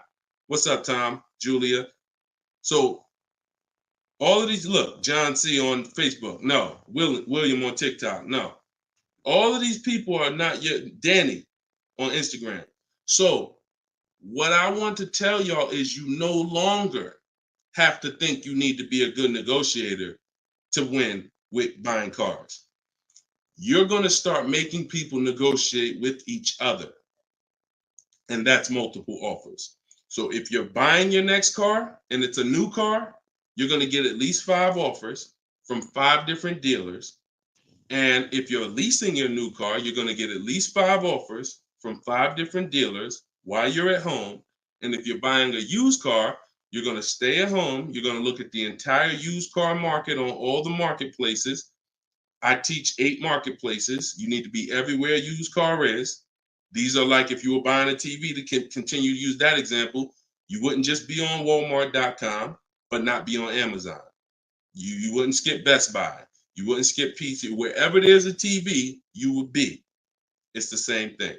And y'all are going to save more money than you've ever saved, easier. This is how you take control and have your confidence, and you are empowered. Okay? So that's the answer to your question, JC. You don't lose by being at home making dealers bid. You lose by being in dealers going one-on-one. Okay, great question. Shoot the next one up, Dolan. All right, this one is Mr. Martinez on TikTok. Do they require a credit check with the request? Now, that's a good question. They'll make you think they do. Whenever somebody requests your credit for a quote, just know that that's a tactic. This is why you don't want to be in dealers talking. Remember this rule. Never talk numbers for a car in the dealership. Okay? Never talk numbers in the dealership. You want to only test drive the car. Now, it's a little different with a used car. New cars, leases, never talk numbers in the dealership because you have no leverage there. It's continuing to go back. You have no leverage inside the dealership. Now, when you are requesting your quote, you're going to the dealership site. In my book, my book is called Cars from Home, 7 Steps to Saving Time, Money, and Avoiding Dealerships. Everything that I'm teaching y'all is out of one of those 7 steps. Now, when you get to the point where you're getting offers, we're not using third-party websites because dealers pay for those leads. We don't want dealers paying any extra money to a company to get in touch with us. We want to go direct to dealers' websites. This takes 20 minutes. If you do it my way, you're going to the dealers' websites. In my book, I have a link to the dealers, each brand. You put your zip code in and it'll pull up all the dealers. Now, as you go to these dealers' websites, you're doing a copy and paste. Copy and paste. And now, what are we saying in that first message? What we want, what we're looking for, when we can purchase. We're not talking about numbers yet. We just want to see who has a car. Now, once we see who has a car, now my strategy that I like you to start using, and some of you who have my book, you've used it already, it's the 25 to 5. 25 to 5 is when you're connecting with 25 dealers online, and the goal is to get 5 offers. So, and the reason why we get 5 offers is because 80% are overpriced. So 4 of those 5 offers are usually going to be overpriced. That's when you know you did it right. So when we're getting our quote request, one dealer might say, oh, I can't do it without credit. One of the things we say when we're requesting quotes for a lease is assume tier 1. Now, for those of you who are purchasing, not leasing, you're going to request quotes all in, taxes, fees, everything in. Now, there are people who are going to try to knock you off your game. Some of you know, if you have my book, I have scripts for everything they're going to say, because I used to have to use these templates. You're going to hear stuff like, oh, we need you. When can we get on the phone? Can we just have a quick phone call? My script for that is, I'm going to be handling my whole process from home. I'm only going to be talking to the person who actually makes the best offer. And then you always end with a question. So you will always ask. You never want to end your communication online just end with a statement, because they're trying to get you on their agenda. You're trying to keep them on our agenda, which is, you're either going to let me know what car you have. Do you have a car that matches what I want? Second, once I confirm you have a car that matches what I want, can you give me an offer for it? That's what we want. And everything we do is to stay on that agenda. Does that make sense? When you're leasing and you're buying new cars, you have to have an agenda, because, again, I'm trying to teach you, I want you shopping with strategy. I've been doing this, helping people since 2021. We've helped over 8,000 people, probably 6,000 with my book, another 2,000 with our video program. So this, we know, works. I'm not telling you something that I'm hoping works for you. You just have to do it. But what you're going to have to do is stick to the agenda and realize that my only two purposes is to find out, does a dealer have a car that matches what I want? And can you make me an offer on it? That's it.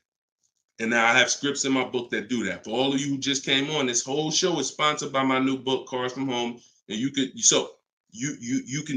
get your copy for 75% off. It's normally $97. It's a digital book, because I need to update it as things change in the market. And if you got a print book, if I printed a book and now I mailed you a book, now you got the book and it works now, but when you go to use it a year from now, some things may change, some websites may change and whatnot. Now you got to buy another book. So this book is a one-time, you get upgrades as I upgrade it, and I probably updated it at least 4 times since I launched it. So get your copy for 75% off in my TikTok bio, but you only got 30 minutes. Once 30 minutes passes, it goes back up to $97, which is still a great price, by the way, because you're going to save thousands of dollars using it in my Instagram bio and my TikTok bio. So you're never getting to the point, Mr. Martinez, where you are giving a person an opportunity to run your credit, because everything you're doing is at home requesting information. So as long as you get into the business of being at home, writing and requesting prices and seeing which dealer is going to offer you the car for the best price, you're never going to be in a position where you need to be giving your credit, because there's no reason. And if you give your credit, you really fell for the game, because now they locked you into them, which is the goal.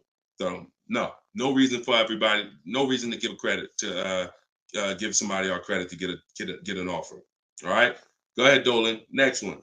Type your questions. I see a lot coming in from Instagram. I'm in the dealership right now. Vital on Instagram. Keep that up. Keep that up, Dolan. Vital just said I'm in the dealer right now. Now, if you're there negotiating, then you're never going to get the best deal. You're never going to get the best deal. Understand, y'all, I'm not playing games. For those of you who don't understand what we really do here, like, this is Greg right here. Greg used our strategies. He got a $56,000 Kia EV6 win. He got it for $527 a month on his lease, no money down. That's through bids. That's not through negotiations. Danielle's lease, $44,000 Audi A3. She got it for $550 a month, no money down. You know, this is on a purchase here. Sean bought, and some of you may have these cars and look at your payments. And you're going to say, Dad, Deshone, I got that same car, man, and I ain't get that price.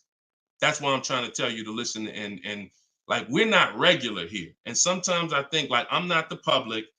I could be in the car business making $200,000-$300,000 a year if I wanted to.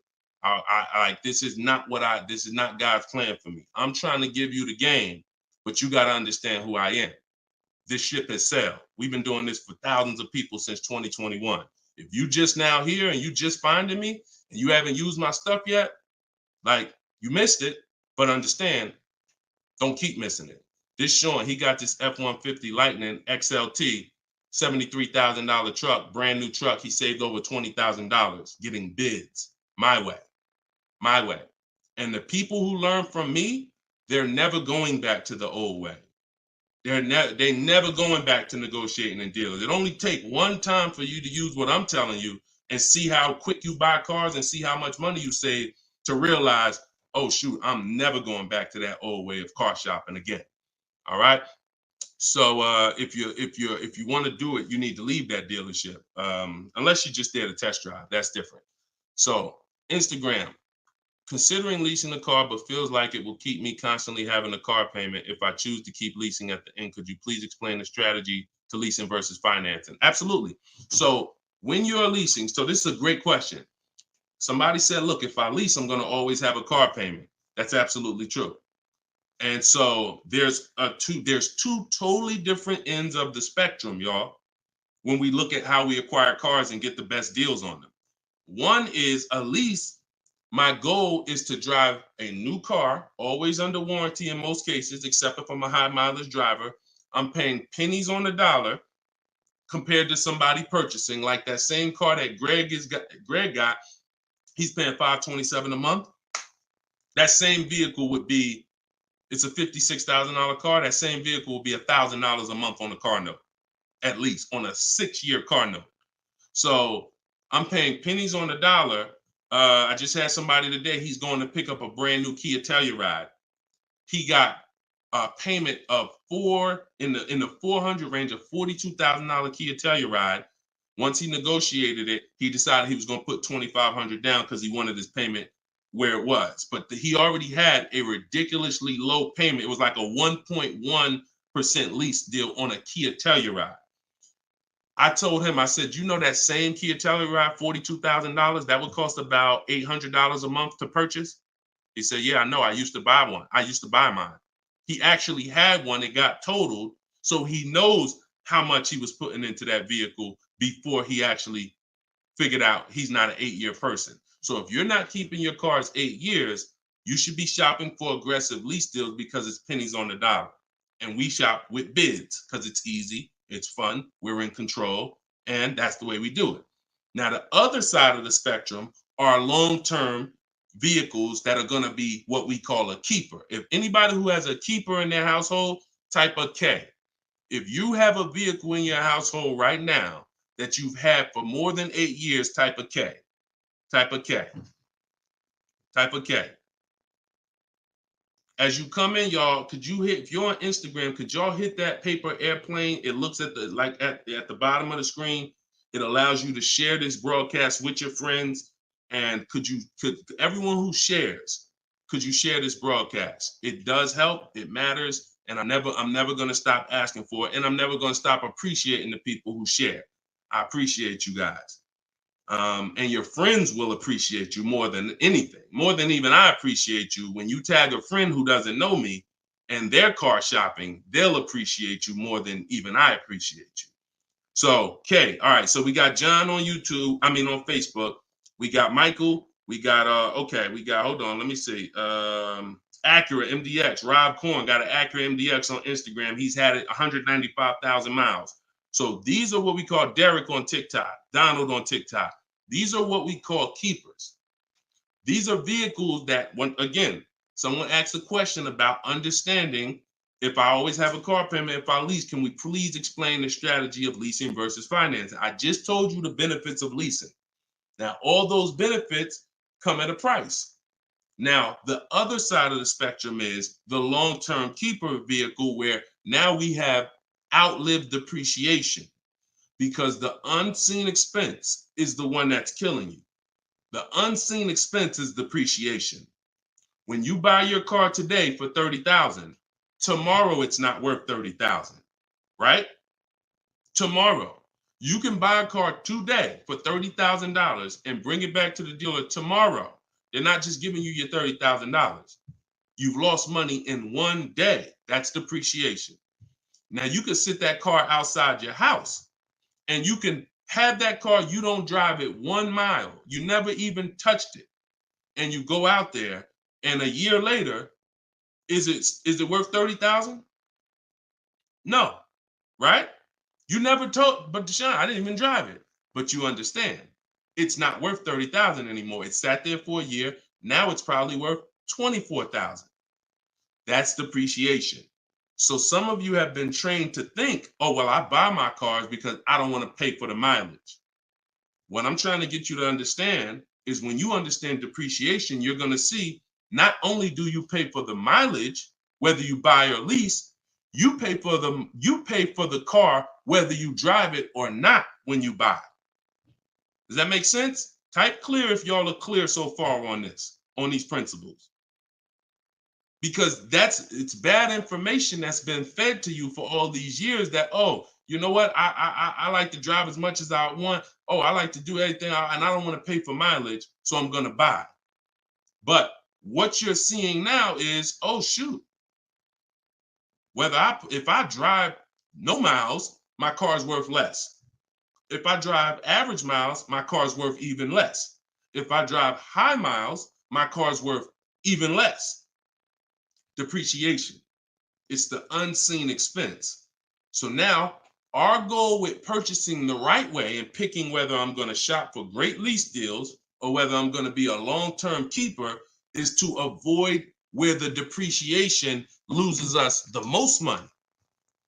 The most money. Look, right here, 3, 4, 5, 6 years, you're losing the most money. This is when you don't want to have bought your car and replaced it, because you're losing thousands and thousands of dollars every year. And now many of you have been taught it's okay to switch cars while you're in here, dropping. But going back to the keepers know, all right, I'm switching cars when my value is like this, my depreciation. So all of you who said out there that you got a car that you've had for 8 years, 10 years, 12 years, now you're gonna, here's what proves to you what I'm saying is true. The keepers, which is why I'm trying to get you guys out of that middle, all you 3, 4, 5 year people, 6 year, 7 year people that do not lease. You don't keep your cars long enough to outlive this depreciation, but you don't lease. You're losing the most money by far, thousands and thousands of dollars every car you buy in resale value, because you flip cars, try to trade them in while you just lost thousands and thousands of dollars. So on the other end, those of you who said, Deshone, I got a keeper outside, if that car today is worth $5,000, a year from now, it's probably going to be worth $4,800. That means you're no longer losing value like this. You're only losing value little by little, and you've outlived the depreciation.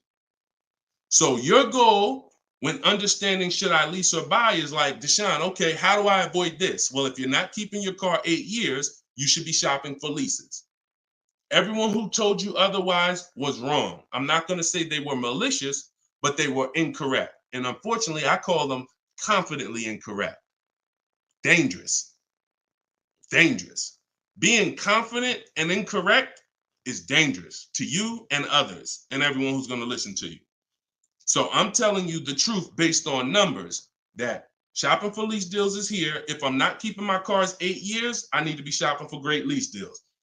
If I'm going to keep my car more than 8 years, then I'm going to purchase and I'm going to make sure I get a car that's going to last 8+ years so that I can outlive the depreciation and win with long-term ownership.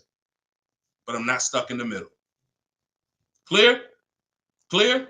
Everybody clear before we move to the next question? JC said, my man hitting on all cylinders. I appreciate you, man. This is what we do, man. I've been doing this since 2006, man. I'm not new to this. I've been helping people save money on cars and make dealers bid for their business since 2021. And that's what I'm known for. Here in New Jersey, people know when I had my brokerage, Deshone is the person that helps people save money if you listen to him. If you don't listen to me, God bless you. I wish you the best. All right, so for all of you, cue the next question up, y'all. For all of you who just jumped on, this whole show is sponsored by my new book. Everything I teach is out of my new book. It's called Cars from Home, 7 Steps to Saving Time, Money, and Avoiding Dealerships. It's normally $97, but as part of our launch, you can get your copy for 75% off. It's a digital book. It'll be in your inbox in literally 3 minutes. And if you're on TikTok, you won't leave the broadcast, so you don't have to wait until the show is over to click the link in my bio, get your copy, and then you can come back and listen to the rest. Same thing on Instagram. And we got something in the comments for Facebook and YouTube. You guys can click the comment section, or if you're watching us on television, you can scan the QR code with your phone. All right, let's go, Dolan. Shoot that next one up, brother. Let's keep these questions coming, y'all. Keep typing them. And again, we're live right now, Wednesday. This is our Wednesday 12 p.m. live stream. I want to make sure I keep saying that because we broadcast these shows all day long so that some of you could tell your friends if they missed the live show, they can still see the broadcast. But right now, it's Wednesday, and this is our 12 p.m. live. So ask your questions. This ain't a rebroadcast. JC said, could you please share with us your insights on how to best eliminate dealer add-ons, addendum lists from the deal? Example, windows etching, low jack, nitro in the tires, Scotch guard. Okay, you name it, whatever. I always say this, and I have a video that has done well. It's been seen by several people, and it says we don't negotiate with dealers with fake fees. You can see what I need you to know is 80% of dealers are overpriced. 20% are trying to beat their competition and they don't mind competing. These are the best people in the world. These are the people you want to find and buy from. But there's 17,000 new car dealers in this country. There's 100,000 used car dealers in this country. Somebody tell Isaac on TikTok that we just answered that question. So if there's 17 million new car dealers in this country, 17,000 new car dealers in this country, and 100,000 new car dealers, used car dealers, and 80% are overcharging, then you need a strategy to find the 20%. That's another reason why you cannot walk into a dealer and think you're going to get your best deal, because you don't know. You have a much higher chance of finding an 80% than you do a 20%. Does that make sense? It's more than likely when you walk into a dealer and you request a quote or you request an info, even the dealer that you've been buying from, they're going to say, it's more than likely you're dealing with an 80% dealer just based on the sheer numbers. It's not 50-50. And like I said, I've worked with 8,000 people since 2021. We have the data to show this is not 20% is who you're looking for. That's who we're looking for. So what we do is we need to sort for them. We're not looking to walk in. We're looking to stay at home and sort for them. The 80% are going to do what the 80% do. To answer your question, JC, I'm not interested in getting an 80% dealer to take off their fees because that's not what they do. Thanks, Carter's dad. That's not what they do. They charge fees. People pay fees. People who walk into them and buy the old-fashioned way. Your friends. Some of my friends who don't know me, most of my friends know me though now. So, pretty much everyone that knows me in real life uses what I teach. But some of your friends, pretty much any of your friends that ain't doing what we teach, they're out there walking into dealers. And the 80% are going to do what the 80% do as long as people keep paying it. As long as people, all right, man, well, look, you're going to have to take some of that off. It's made up to begin with. So how do I win if you're taking off $2,000 of fees you made up and then I think I won? How's that a win?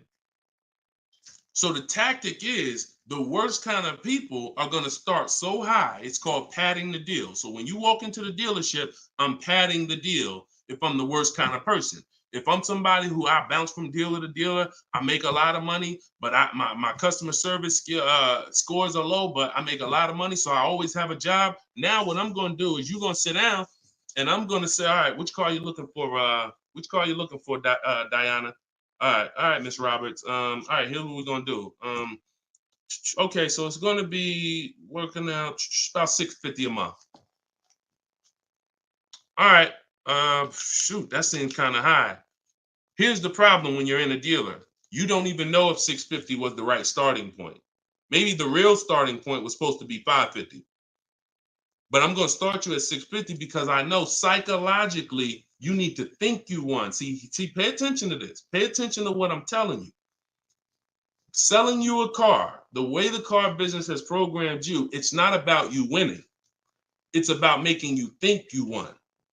It's a psychological game that car salespeople are trained heavily for. So when you come in and I tell you it's 650, or when you look at that car and you see it and you're like, the window sticker says 42, but when we sit down and I say, okay, we got this fee and we got that. All right, so asking price is 45,700.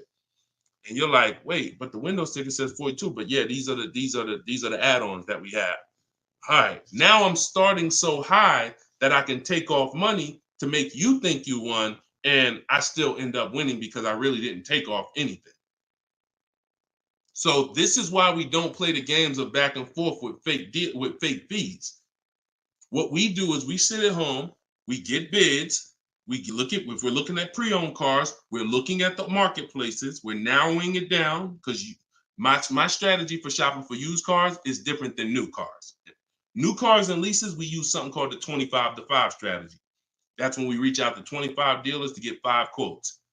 Used cars, we use the multiple marketplace strategy, where we go to all the used car marketplaces and now we look at what the low price is in the market and we sort it down to our top 3, top 5.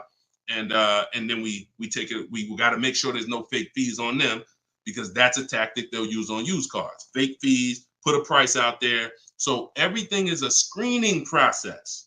That's what I want you using, a screening process, a sorting process, so that the best deal reveals itself. You don't negotiate for it.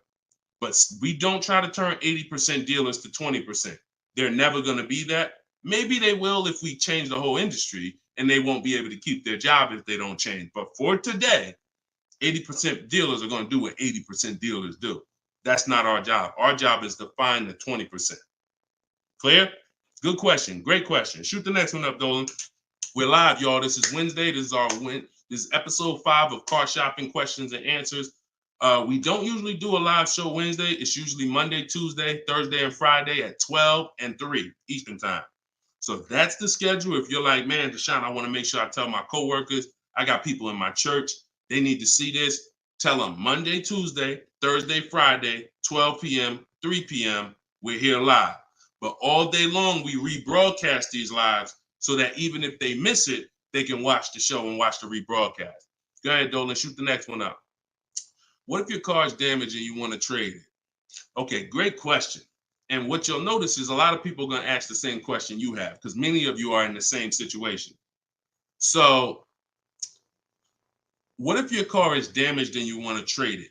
It depends on how bad the damage is affecting the value, in my opinion. So let's say you have a vehicle that is barely drivable.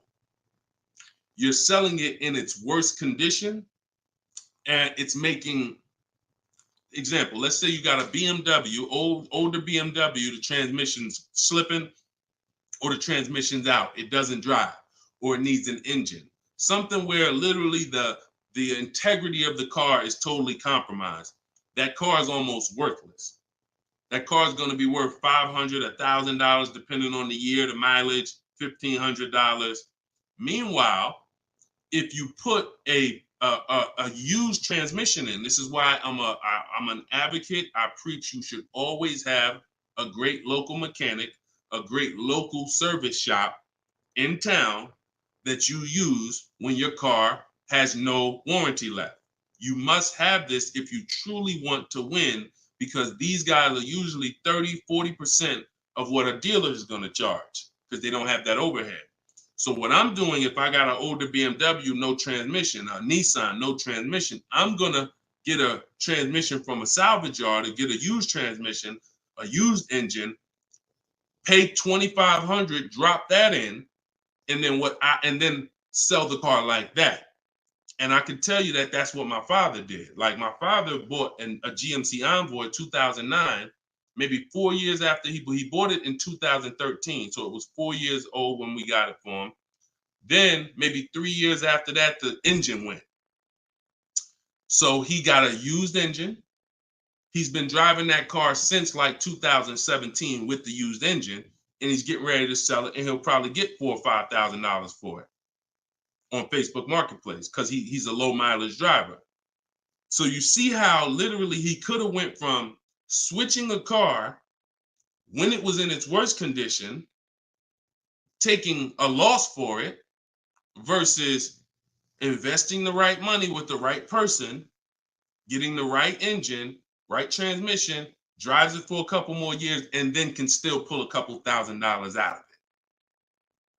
Y'all clear? Y'all see how? Y'all see how? Type dollar signs if you understand that. That's the win right there. Not taking the loss and saying, all right, let me just get out of this car, it doesn't drive, and just taking the L. Big financial loss. Now, if you don't have major damage, then I wouldn't say fix it. If you're gonna go and you got a couple nicks on the car, then it might cost you $500-600 to get the nicks touched up, but then the value of the vehicle only changes by $500-600. So it was really a wash. You put 500 out, the car's worth 500 more. You want to only repair stuff that when you spend the money, you get double back what you spent. I put 2,500 in, it increased the value of my car by $5,000. And that's typically my opinion and my rules on how I like to operate when it comes to damage. Yes, I'm actually live right now. And why is your name the Auto Advisor? We got the Auto Advisor on TikTok. Go ahead, shoot the next one up, Dolan.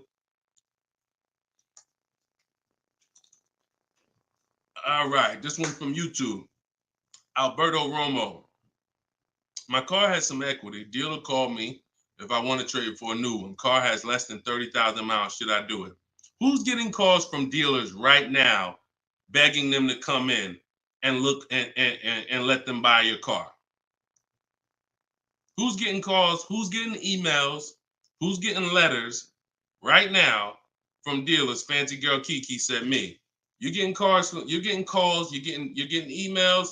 You're getting letters. Hey, Ruben, we'd love to buy your car right now. Hey, Isaac, we could get you out of your car early.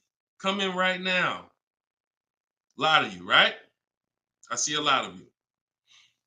The reason that's happening, look, he's saying lock on Instagram, me. So the reason this is happening, y'all, is because they're depending on you letting the dealer be your first offer for your car. Now, see, dealers know they're getting outbid right now. They're not able to buy as many cars as they used to because people are getting used to,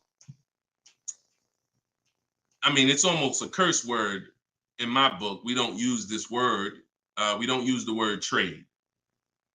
And some of you who have seen me in the past, you know we don't use the word trade. There's only one scenario where we need to trade, and that's if we have too much negative equity. The reason why we don't trade is because trading is not a bidding system. There's 3 transactions that you've been trained to give to a car dealer. One is buying a car from them. That's its own transaction. I bought a car from you.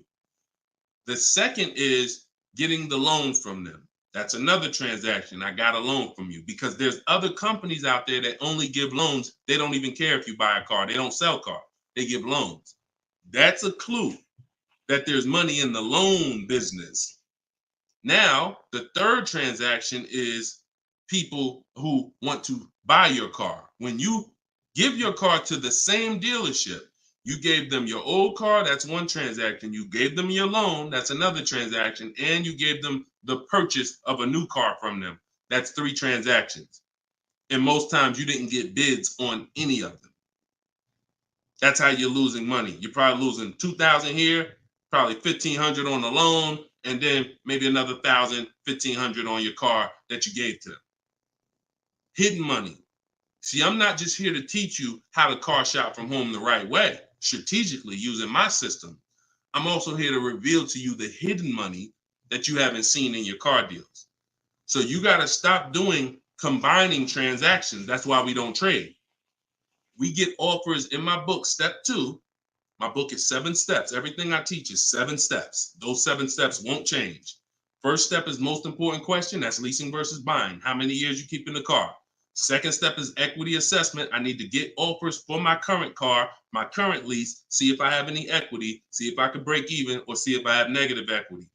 Third step is deal structure. I need to find out how much this car is supposed to cost if I get a deal on it. I'm budgeting for a deal. See, we don't budget based on how much I could afford. I'm budgeting, I'm looking at a car if I'm going to lease and saying, if I'm leasing, this is what a good deal would be on this car. I'm budgeting if I'm purchasing, this is how much I'm coming up with. Watch this. Many of you go in and you've been, oh, I only want to spend no more than $500 a month. Or hey, I only want to spend no more than $30,000. You end up spending $570, or you end up spending $31,500. Or they say, hey, yeah, we got you to $30,000, but what about the taxes? All right, well, I guess I'll just put that on a credit card. So you end up going over budget because you shop with your max budget in mind. We never shop with our max in mind. We shop with multiple goals below our max so that we always, no matter where we land, we're under our max budget. That's step 3. Step 4, we do something called shopping, not buying. We don't mix the two with my system. Shopping is deciding what you want. Buying is step 5 when we go into the market and we start getting offers on what we want. But when you get to step 5, you're in the market getting offers. Step 6 is paperwork and protection. All that paperwork that you need to know. All right, yo, do I need this product? Warranties, all of that is step 6. And then step 7 is delivery. So everything I'm teaching you falls under one of those 7 steps. And I'm trying to get you to use a system instead of winging it. If you don't wing it, you'll be fine. But step 2, Alberto, is the equity assessment, where you're getting offers to find out what your car is worth. You can give the dealer an opportunity later to beat it, but you need to know. That's why we don't respond to those. Hey, come on in. Let me look at your old car. Let me buy your old car. Hey, come on in. Let me see.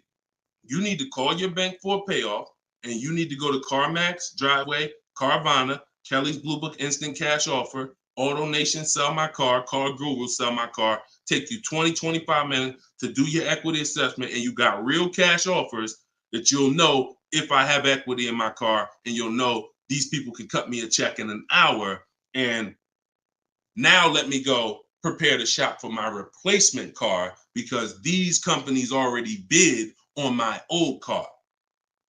Type clear if y'all are clear on that. That's the equity assessment. That's my 7-step system. That's why my book is called Cars from Home, 7 Steps to Saving Time, Money, and Avoiding Dealerships. All right. All of you could get a copy. You could get your copy for 75% off. It's normally $97, but as part of our launch, you can get it in my TikTok bio for 30 minutes for 75% off. Once the timer goes back up, once the timer expires, it's back up to $97. So get your copy before the timer runs out. Same thing with Instagram. Go to my Instagram bio. You'll have it 3 minutes and you come back to the show. And if you're on Facebook or YouTube, we got links in the comment section for you. All right. Great question, though. Look, go ahead. Shoot the next one up, Dolan.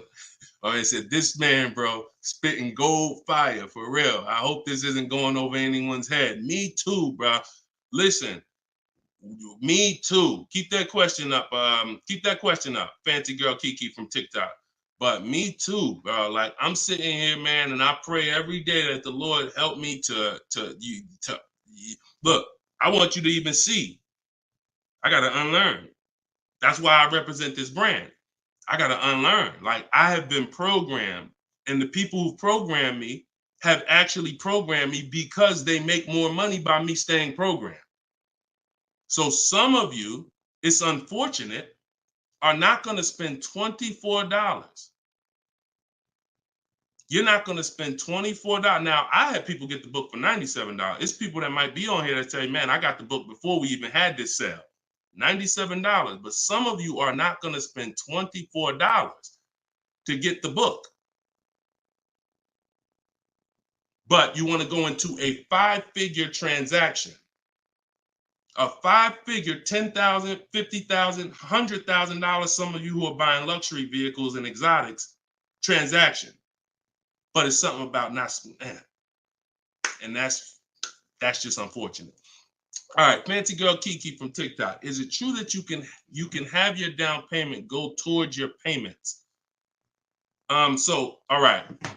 So when we're working out our loan, again, this is still combining the loan and the purchase of the car. Because when you're actually trying to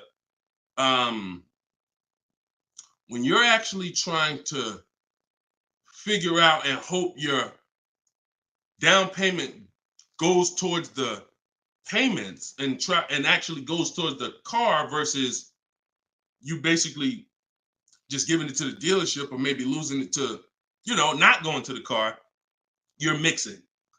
Because when we're shopping, we have loan. When you buy your car, if I'm financing, right? Give you an example. When I bought my Infiniti truck, I'm shopping for the car. Once I get the car, now, and I use my perfect budget calculator. It's in my book. It's a calculator I created. See, that stuff I can't even explain on this show. I can't explain how a calculator that I created works. It's a surprise when you get there, when you're reading and you're like, oh, this is a calculator. I've never seen nothing like this before. I know, because I made it. And I got like 5 of them in there. So, but when you're trying to do what it does, I can tell you how to do this manually to some degree. When you got to know what you can spend. That's why we have that budgeting exercise where in order for me to be at a $450 a month payment, I can't get any more than a $22,000 loan. If I get more than a $22,000 loan, then I'm going to have more than a $450 payment. So now you might say, okay, 6 years though, because if I go 6 years on the loan, then maybe I could get like $25,000 depending on my interest rate. But I need to know how much car I can buy based on where I want my payment to be. So now once I establish that in a budget exercise, you can do that with some calculators online, try to, but you have to account for taxes. The reason why these calculators don't work well, because they're not going to account for the taxes. They're not going to account for, any down payment you want to put in, and they're not going to account for any equity you may be getting. And then they're not going to give you these goals for, all right, a 5-year loan or a 6-year loan is 2 different prices. $450 a month for 5 years is not the same as $450 a month for 6 years. If I get a car at $450 a month for 5 years, I got a better price on it than if I got it for $450 a month for 6 years. So these are the things that you kind of got to have in your budget so that all right, this is how, because it does me no good to know that I could go and spend $35,000 on a pre-approval. What does that do? How does that equate to what I can actually spend? I don't want to spend $35,000. That's a $700 a month payment. So, but once you establish the budget on how much I can spend, now you go find the car. So I'm shopping for the Infiniti, and I'm shopping knowing all of these cars are within my budget. Now, when I actually get the car, now what I'm doing is going and I'm finalizing my loan and having multiple dealers, multiple banks and credit unions give me offers for my loan. Everyone can run my credit with a hard pull because I'm within the rate window where it's not going to affect my credit negatively. It's only going to weigh as one hard pull. I know you have heard, oh, don't let all these people run your credit. If you do this right, according to how you're supposed to rate shop, you can Google rate shop. In fact, I'll show you right now. I'm going to share my screen so y'all can actually see. See, it's the information you don't know that's costing you. It's the information that you don't know that is costing you. Look, if I go to Google and I type in rate shopping, Experian. Experian has a whole article. Let me know if y'all can see my screen. Hold on. Oh, wait, hold on. Entire screen. Look. So I go right here. Rate shopping. They have a whole article about how to properly rate shop. And let me see. Look, the FICO score window is 14 to 45-day period, depending on which version is used to calculate the score. So we do it in 2 days. We do it in 2 days. So we don't even use the 14-day window. That's why we don't let anybody run our credit with a hard pull until after we already find our car. So now you come in and you are I'm letting all these people run my credit to get their offers for my loan, their offers for my interest. And then what I'm doing is whoever makes the best deal there, I'm calling the dealer and I'm giving the dealer an opportunity to beat it. Because the dealer has another 7, 8, 10 banks that they might, let me see if I can beat that because I like to earn the business. And that's what I call the bank bidding war blueprint. So I'm putting that when you get my book, you actually get the bank bidding war blueprint because I haven't combined it with my book yet. It's going to take me probably about 30 days to combine it into my book. So I just send the book and I send the bank bidding war blueprint. That strategy right there is called the bank bidding war. So we're not worried about if our down payment's going to go to the car, because our loan is always worked out with the bank, not with the dealership. Okay? Separate these things. When you start separating these things like I want you to, you're going to see I can't get into the same trouble I used to get into. Okay? Go ahead, shoot the next one up, Dolan. Great question. Are you even actively selling cars, or are you just selling books now? No, we're all in the education business. I haven't sold cars since 2020. TikTok, what's the best way to approach a used dealership? From home. All the marketplaces. So you don't want to, if you're shopping for a used car, you cannot afford to miss a place where a used car is. What does that mean? Car Gurus, Auto Trader, Carfax.com, CarMax.com, Carvana, Driveway, eBay Motors. There's 8 marketplaces that we use. Vroom used to be on there, but Vroom's out of business now. So, and we don't use, people will say, why don't you use Auto Tempest because it pulls inventory from all of it. We don't use a third-party site, because what it's doing is pulling, it's not going to pull all the inventory, because no one's going to give this third-party site permission to just pull all their inventory, and now people start going to the third-party site instead of coming to them. So we just go direct to the marketplaces, and then the first thing we're doing, once we know our budget and what we can spend, we're going and we're looking for our car. But we are not going, the first thing you need to do if you want to get, y'all know, like, what I'm famous for is teaching people how to get below market deals from home. Below market deals. When you're getting below market deals, you have to realize there's 2 other categories of most people paying. Some of you have been paying market value. Some of you have been paying above market value. So below market value means there's 2 categories that we want to buy below what they're paying. Okay? So we got to have that in our mind. Below market. Like when you look at Eddie. Look at Eddie. This is 2023. This was last year. Still coming out of low inventory. He got a 2023 Camry hybrid. And the hybrids last year, they were on fire. On fire. Like, so they were still charging $2,000, $3,000 over sticker price for the, he got $2,086 under MSRP getting bids. That was his lowest bid. Okay? He said, I had a 1-week window. So those of you who are like, Deshone, I need a car in a week. When you get bids, it ain't nothing. He said, I actually completed the process in 4 days. So below market deals where people are paying sticker price and they think they won. You know what? Hey, you know what? The best deal is, at least I didn't get a markup, sticker price. Now, let's get back to approaching the used cars. When we open up when we get in used cars. Oh, wait a minute, yo, banana dad, you funny, man. So when we get in used cars, so our goal before we could get a below market used deal, we have to know what the market prices are. So when we open up those marketplaces, the first thing I want you to do is look and sort from lowest to highest prices on all of them. Lowest to highest prices. Well, the first thing we actually do is start an account. You want an account because we want to get alerts of all new inventory.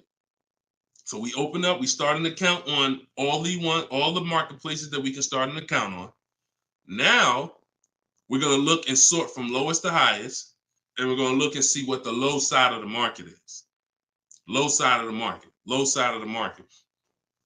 Now I might say, okay, the low side of the market is about 22, 23.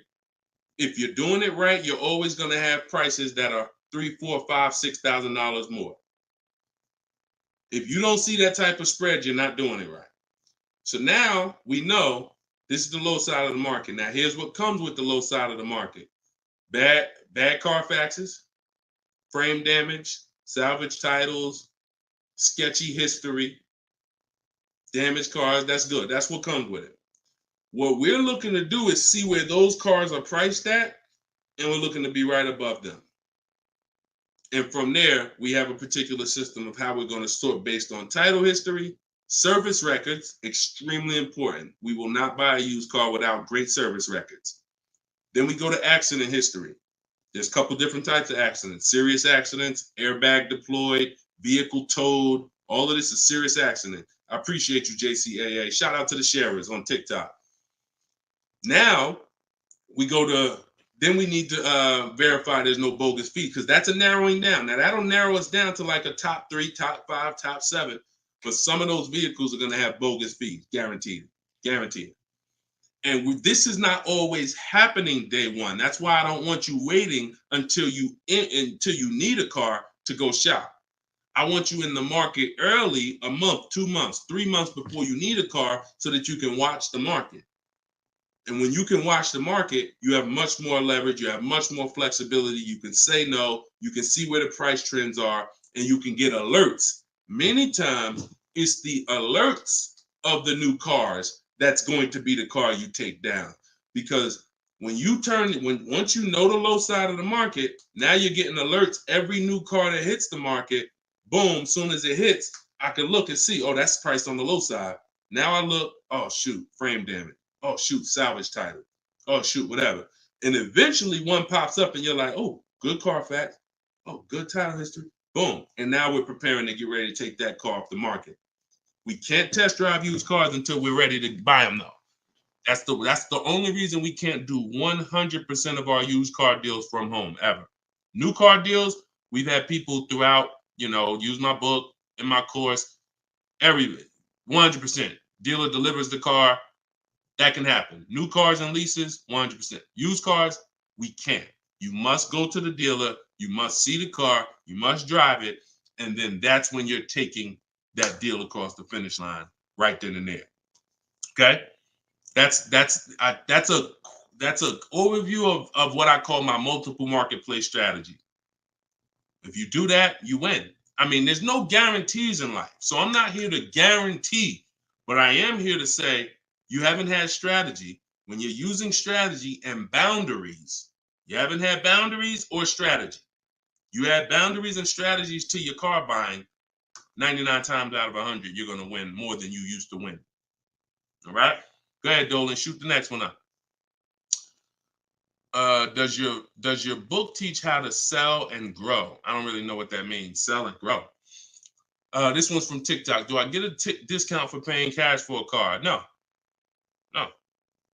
I know a lot of people told. Who was taught you get a deal for paying cash? Type a dollar sign if you were taught you get a better deal for paying cash. I got the book, the cheat sheets, awesome. Service connected. Don't use the cheat sheet. If you got the book, scrap the cheat sheets. The book is the nuts and bolts. The cheat sheets is an overview. I see you though. Use it. Win. So, all right. So you got Gina VL. You got Court. I don't want to butcher your name, so I'm not even going to try. I see you on TikTok, though. I see Cozy Boy Nesto on Instagram. Okay, Monty. So my question was, who was taught you get a better deal by paying cash? All right.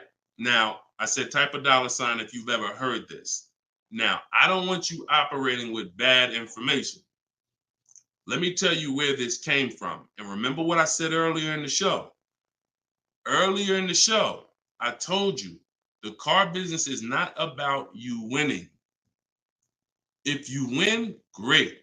But it's about making you think you won. And I can only make you think you won based on what you tell me you need in order to feel like you win. So if you come in and say, listen, man, I'm paying cash, man, y'all got to do something better for me. I'm not going to sit here and tell you, well, you don't get a better deal for paying cash. Now, I would tell you, listen, I'm going to be honest with you. You can get this price whether you pay cash or not. So, like, there is no, but somebody who's like not going to be willing to go and tell you that, they're going to make it look like, all right, I got to make you think that the deal I'm giving you is because you pay cash. This originated from when dealers used to finance cars. There are still people And you may be one of them who think the dealer owns your car after you get it. That's why there are people who say if they can't afford a car, they say, man, I'm gonna get a dealer back their car. It's not their car anymore. Unless you're dealing with like a buy here, pay here place where they're actually extending the loan to you, it's not the dealer's car anymore.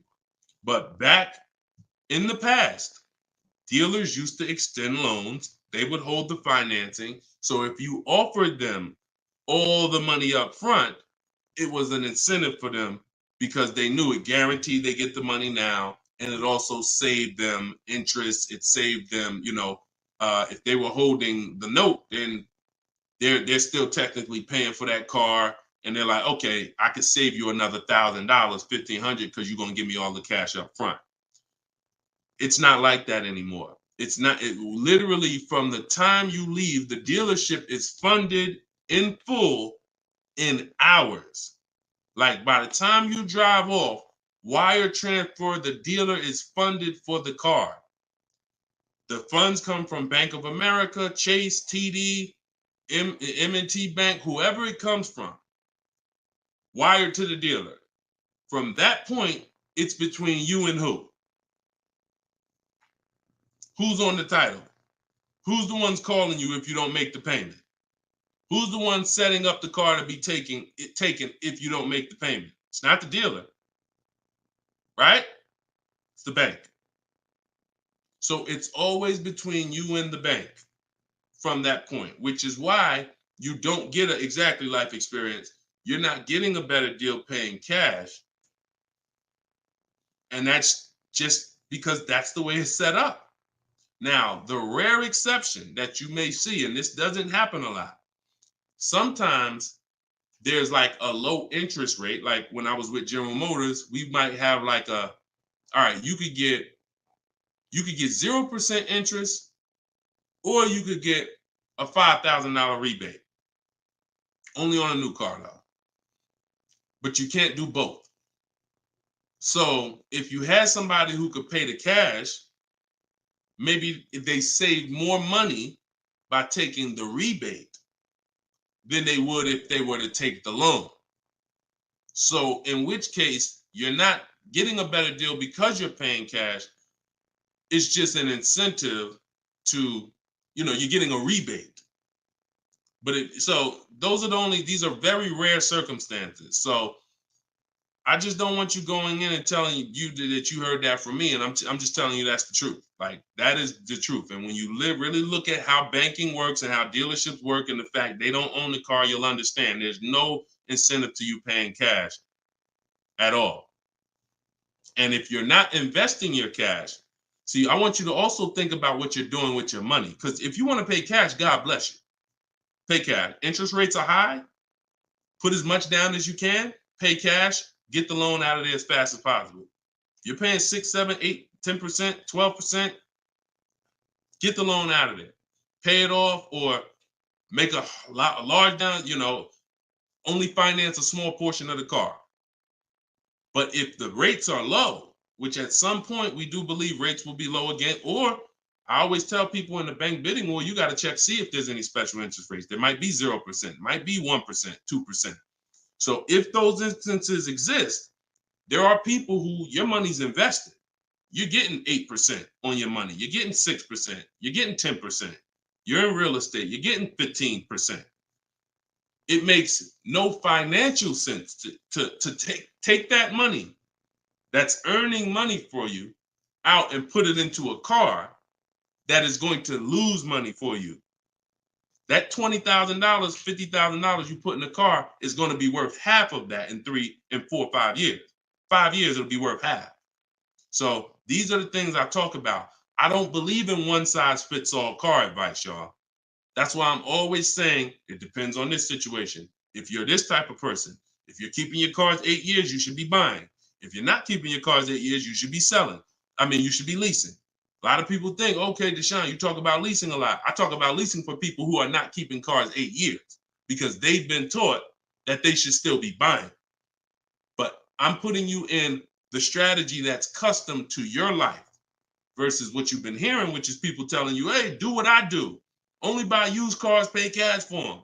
Now, that's your situation. So anyway, so all of this is out my book. Cue the next question up, Dolan. We got a couple more minutes and then we'll wrap. All of this is in my new book, Cars from Home. It's called 7 Steps to Saving Time, Money, and Avoiding Dealers. Normally $97. You can get your copy for 75% off for 30 minutes. It'll be $24. And everything I teach is in there. You know, everything that my video my students in my video course have had, my coaching. This is the same 7-step strategy that we use to get these below market deals. And I've been showing them throughout the show. So if you just jumped on, like we've been showing these deals throughout the show. All right. Go ahead, shoot the next one up, Dolan. How can we eliminate dealer ad? Oh, we did that one. Yeah, we did that one from YouTube with the dealer add-on. This one's Dakota from YouTube. I have a Malibu Chevy, still drives good. However, the dealer is banged up as well as a few scratches. The door is banged up as well as a few scratches. I mean, if it's cosmetic, if it's banged up, I won't worry about the few scratches because the few scratches is really what's normal. And you know, people expect you to have normal wear and tear on the car.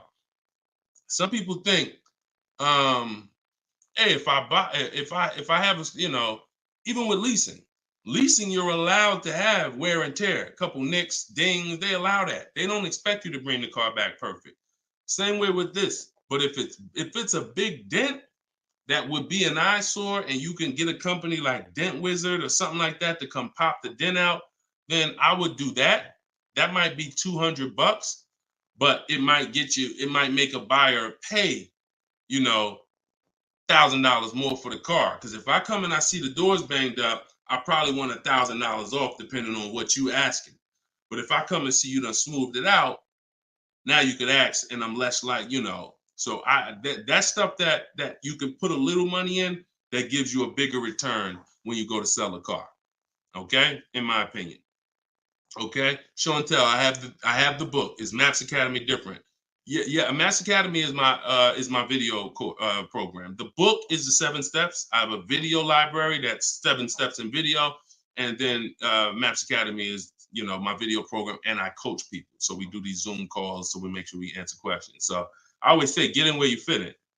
You know, get in where you fit in. I don't care how you get the information. Get the information. You want to get it from my free videos on social media. You want to cycle through those. I got hundreds of them. Piece things together. Get in where you fit in. You want to be on the live show. Try to piece it together. You want to get the book. You want to be in the video library. You want to coach with me. Whatever. That's what I'm saying. It's no excuse. It's no excuse for any of you not to be getting below market deals when the information exists. And it's thousands of people that testify about me. I'm not new here. We got over 2 million followers. If I wasn't helping people, it would have been out by now. Somebody would have wrote by now, oh, this guy don't do what he said. I got thousands of people around this country, testimonials, hundreds that we done just grabbed, boom, boom, emailing us, yo, look at my deal, look at my deal. So it's just, you are just now discovering what we do. But understand, we've been doing this. All right. All right. All right. Go ahead. TikTok. What would be the sweet spot year in buying a used large SUV, Suburban or Expedition? Much as you could afford.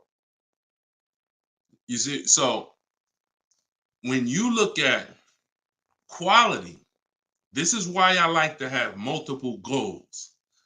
Because what I like to do is I like to have a goal, right? 5-year loan, no down payment. That's one price. 6-year loan, no down payment. That's another price. 5-year loan with the money, you know, I might say, okay, if I have to, I can put $5,000 down. You know what I'm saying? Some of you, that's realistic. That's how you look at it. Man, if I have to, I got $3,000 I can put down. If I don't have to, I don't want to. That's why when you use my perfect budget calculator, which is in my book, step 3, when we're budgeting, we're deal focused budgeting. Here's what you want to know. If I want to be at $450 a month, how much is $450 on a 5-year loan, no money down? All right, that's one purchase price. Now, second tier, $450 a month, no money down, 6-year loan. I told you, I pay more if I had $450 for 6 years than I $450 for 5 years. So that's the next step up.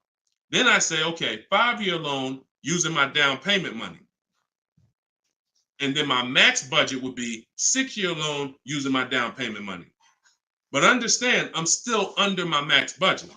I don't care if I have to go, and then we have another step where some of you have an old car. You have an older car, you're going to be selling it. You got 3,000 equity, you got 5,000 equity. That's also in there. So then it'll be no down payment, no equity. No down payment, no equity, 6 years. Down payment, no equity.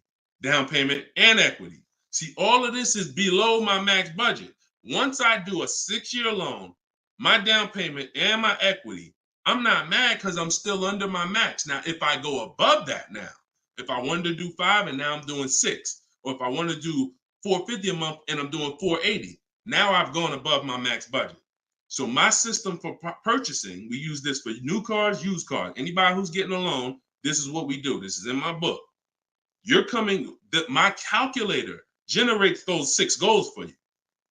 So when we say sweet spot, my first target is that first goal. That's my first target. When I went shopping for my Infiniti, I was looking for a car under that first price. Couldn't find it. Jumped up to the next tier. Couldn't find it. Jumped up to the next tier. And it was my 4th goal is where I found this one at. But I still had like $4,000 or $5,000 more that would have kept me below my max budget. So that's how you want to do it. Shorter loans, no down payment. Longer loan that I'll take is 6 years. I'll never recommend anything longer than 6 years. And then we start adding those resources that we have to it. And then once we tap out at the top, that's our max budget. 6-year loan, the most down payment money. And then if I have any equity for my car, I'm putting that all into the deal. And then as long as I find a car in any of those, and that's usually like a $10,000 to $15,000 spread, depending on, how much resources you got. That's a couple $1,000s right there.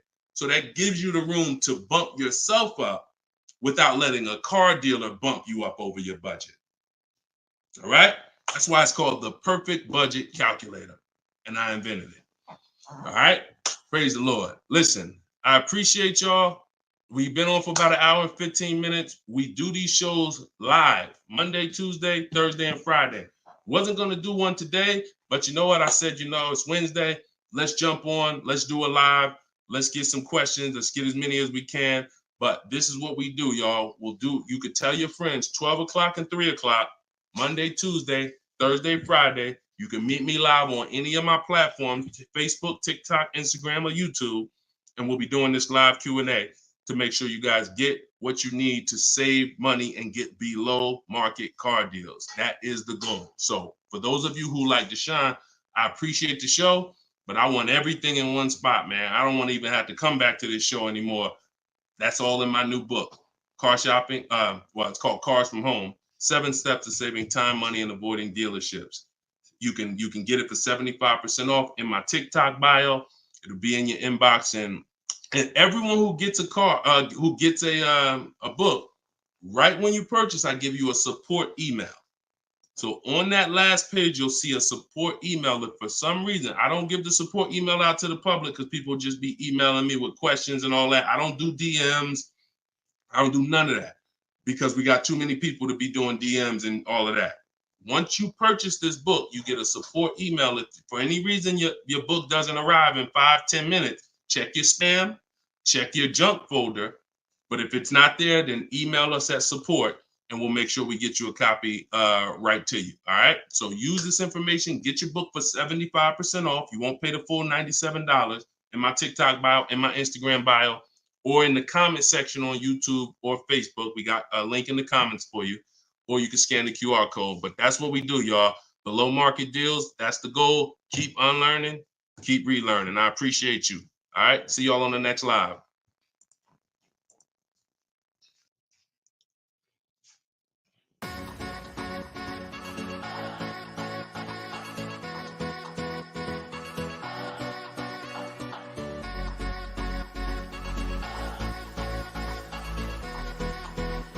The worst possible thing you could say when you walk into a car dealership. I spent 5 years with Mercedes-Benz, 5 with General Motors, and the worst thing a person could say when they walk in is if you could just get me to this payment, we got a deal. So your loan's probably still like 19, which means you got to pay to get out. You're upside down. It's called negative equity.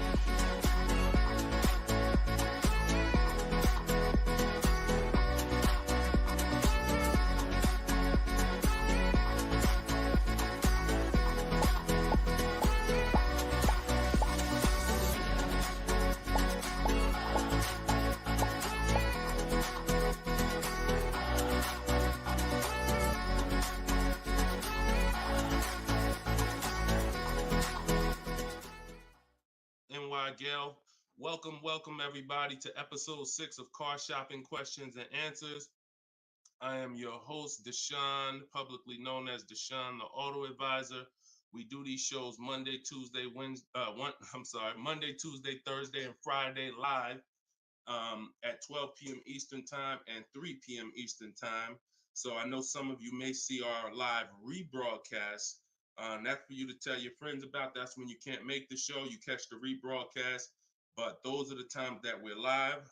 If you don't know me, I'm the author of the digital book Cars from Home, 7 Steps to Saving Time, Money, and Avoiding Dealers, currently rated 4.94 on Goodreads.com. So thank you to everyone who has reviewed the book, the digital book. All of you can get the copy for 75% off during the show for the next 30 minutes. You'll see when you click the link in my TikTok bio, there is a link, there's a button for you to get 75% off. So you won't pay the normal $97 price. Same thing with Instagram. And you guys on Facebook or YouTube, you can click the button in the comments and you can get your copy. So come on in, start typing your questions. We do this, we do rapid fire Q&A. I see a lot of people coming on the TikTok, and we got Dolan pulling questions. So no matter where you're watching us from, type your questions and we're going to pull them into the live show and we'll get them answered right now. All right. So I'm excited about this show. I see we're continuing to see people getting below market deals. If you don't know that the goal is for you to get below market deals, and the goal is for you to not spend more than 30 minutes in a car dealership. I spent 14 years in car dealerships. So you're not learning from somebody who's just like you. I'm just like you in that, I buy cars, I lease cars. That's the way we're similar, but I'm an insider. I'm an auto industry insider. My business for 14 years plus was in car dealerships. So start typing your questions. Let me tag everybody on Facebook and let's get down to business. Okay, whenever we get the first one, Dolan will put it up. Let me just tag my people here on Facebook. All right, there we go. Okay, what's up, Skinner? Good to see you. What's up, Angel? What's up, Jill, man? Good to see you. Yep, what's up, Jason? Great to see you. All right. Brother said he's been doing it. Oh, what's up, Auto Advisor? Good to see you. Absolutely. All right, y'all got to type fast. I know you probably, and try not to make your questions long. Try to get all your question in one shot, but try not to make it too long where it can't fit in. All right, this one's from TikTok. Isaac from TikTok said, best current APR rate for tier A1 credit. So the best APR is always going to come through getting bids. Now I know this is new. This is new to most of you. But getting bids is how you're going to get your best and guarantee your best car deal, your best loan. So I'm going to lay out this process we call the bank bidding war. And if you follow this step, you'll be able to have 10, 15, 20 banks and credit unions bidding for your loan. And then you'll be able to pick the best one. And the way you do this is extremely important, because if you do this right, then it's only going to have the same effect on your credit score as one hard inquiry. So think about what we're saying. We're going to allow multiple people to access our credit with hard inquiries, but at the end of this period, after we get our car, the weight on our score, the effect on our credit score is going to be one hard inquiry. So the first thing, there's 3 rounds in the bank bidding war. The first round is to always check and see if there's any special interest rates or special promotional rates that are being advertised for the car you're looking for. So let's just say you're shopping for a, Kia Telluride. You're gonna now check and see, is there any special interest rates? 0%, 0.99%, 1.99%. All of these rates are like a finance rebate. That means there's no bank or credit union that's gonna beat them. So this is the first round. So if we do get a special interest rate there's no reason for us to even shop for interest rates other than that. Because again, no bank, no credit union is beating 1.99, even 2.99. Now, here's what you have to check when we do that. How long is that loan? Because some people might give you 1.99, but it's only for 36 months. And some of us are not going to take a loan for 36 months because the payment's going to be too high. You might need a 5-year loan or a 6-year loan. So we're not just looking for if there's a special interest rate, we're looking for what is the term. Shout out to everybody coming in. This is our Thursday, April 18th, episode 5, live car Q&A. So we're actually live right now. This isn't a rebroadcast, so you can come on in and start typing your questions. And we're talking thousands over here, not hundreds. Okay, so that's round 1 of the bank bidding war. Now, let's just say we do that and there's no special interest rates. Now we're moving on to round 2. But round 2 comes after we find our car. So once you find your car, no one has touched your credit with a hard inquiry yet. Pay attention. You have not heard me say at any time hard credit pull at all. When you're shopping for your cars, no hard credit pull. Nobody's running our credit while we're shopping. Once we find our best deal, once we find a dealer that's going to sell us the new car for the lowest price, we lock up that car, usually with a deposit, reserve it. And now what we're doing is we're telling the dealership, I'm going to take this buyer's order. You're going to get a buyer's order. You're going to come home. And now you're going to now the second round of the bank bidding war is about to start. You're going to come home. You're going to call your bank if you have one, or your credit union. This is when you're going to let them access your credit. Because if you've ever tried to actually get a bank to tell you what the interest rate would be, like a pre-approval, many of them, and if you've experienced this, I want you to type a 1, many of them will say you need to have a car first, right? If you've experienced that type of 1, you call your bank, hey, I'm trying to get a pre-approval. They're like, okay, well, we need the information on the car. And you're like, well, I'm trying to get the pre-approval so I can go get the car. So that's why we don't follow that process of getting a pre-approval beforehand. Look, Marinette, you've experienced it on Facebook. So when we look at having the buyer's order for the car that we reserved, you have everything you need now. You have everything the bank could want. And you're now going to call your bank, or if hopefully your bank and credit union has a website, you could do this all online, and you're going to get as many approvals, offers as you possibly can. In my book, I list a couple: your bank, your credit union, online banks, Lightstream, community credit union, everybody who can lend in your state, you want them bidding. This is very important, because some of you haven't been trained to see. My job is to not teach you just how to buy from home and make people bid for your business. My job is to show you everyone willing to listen. If you're willing to listen, I'll show you where the hidden money is in your car deal, the money you have not been trained to see, or the money you've been trained not to look at. And the people who have trained you not to look at this money are usually the people that's making the money. So you have to see that one point. Let me give you a scenario here. Let's go to an auto loan calculator so you can see how much money is just in your car loan. Just in your car loan.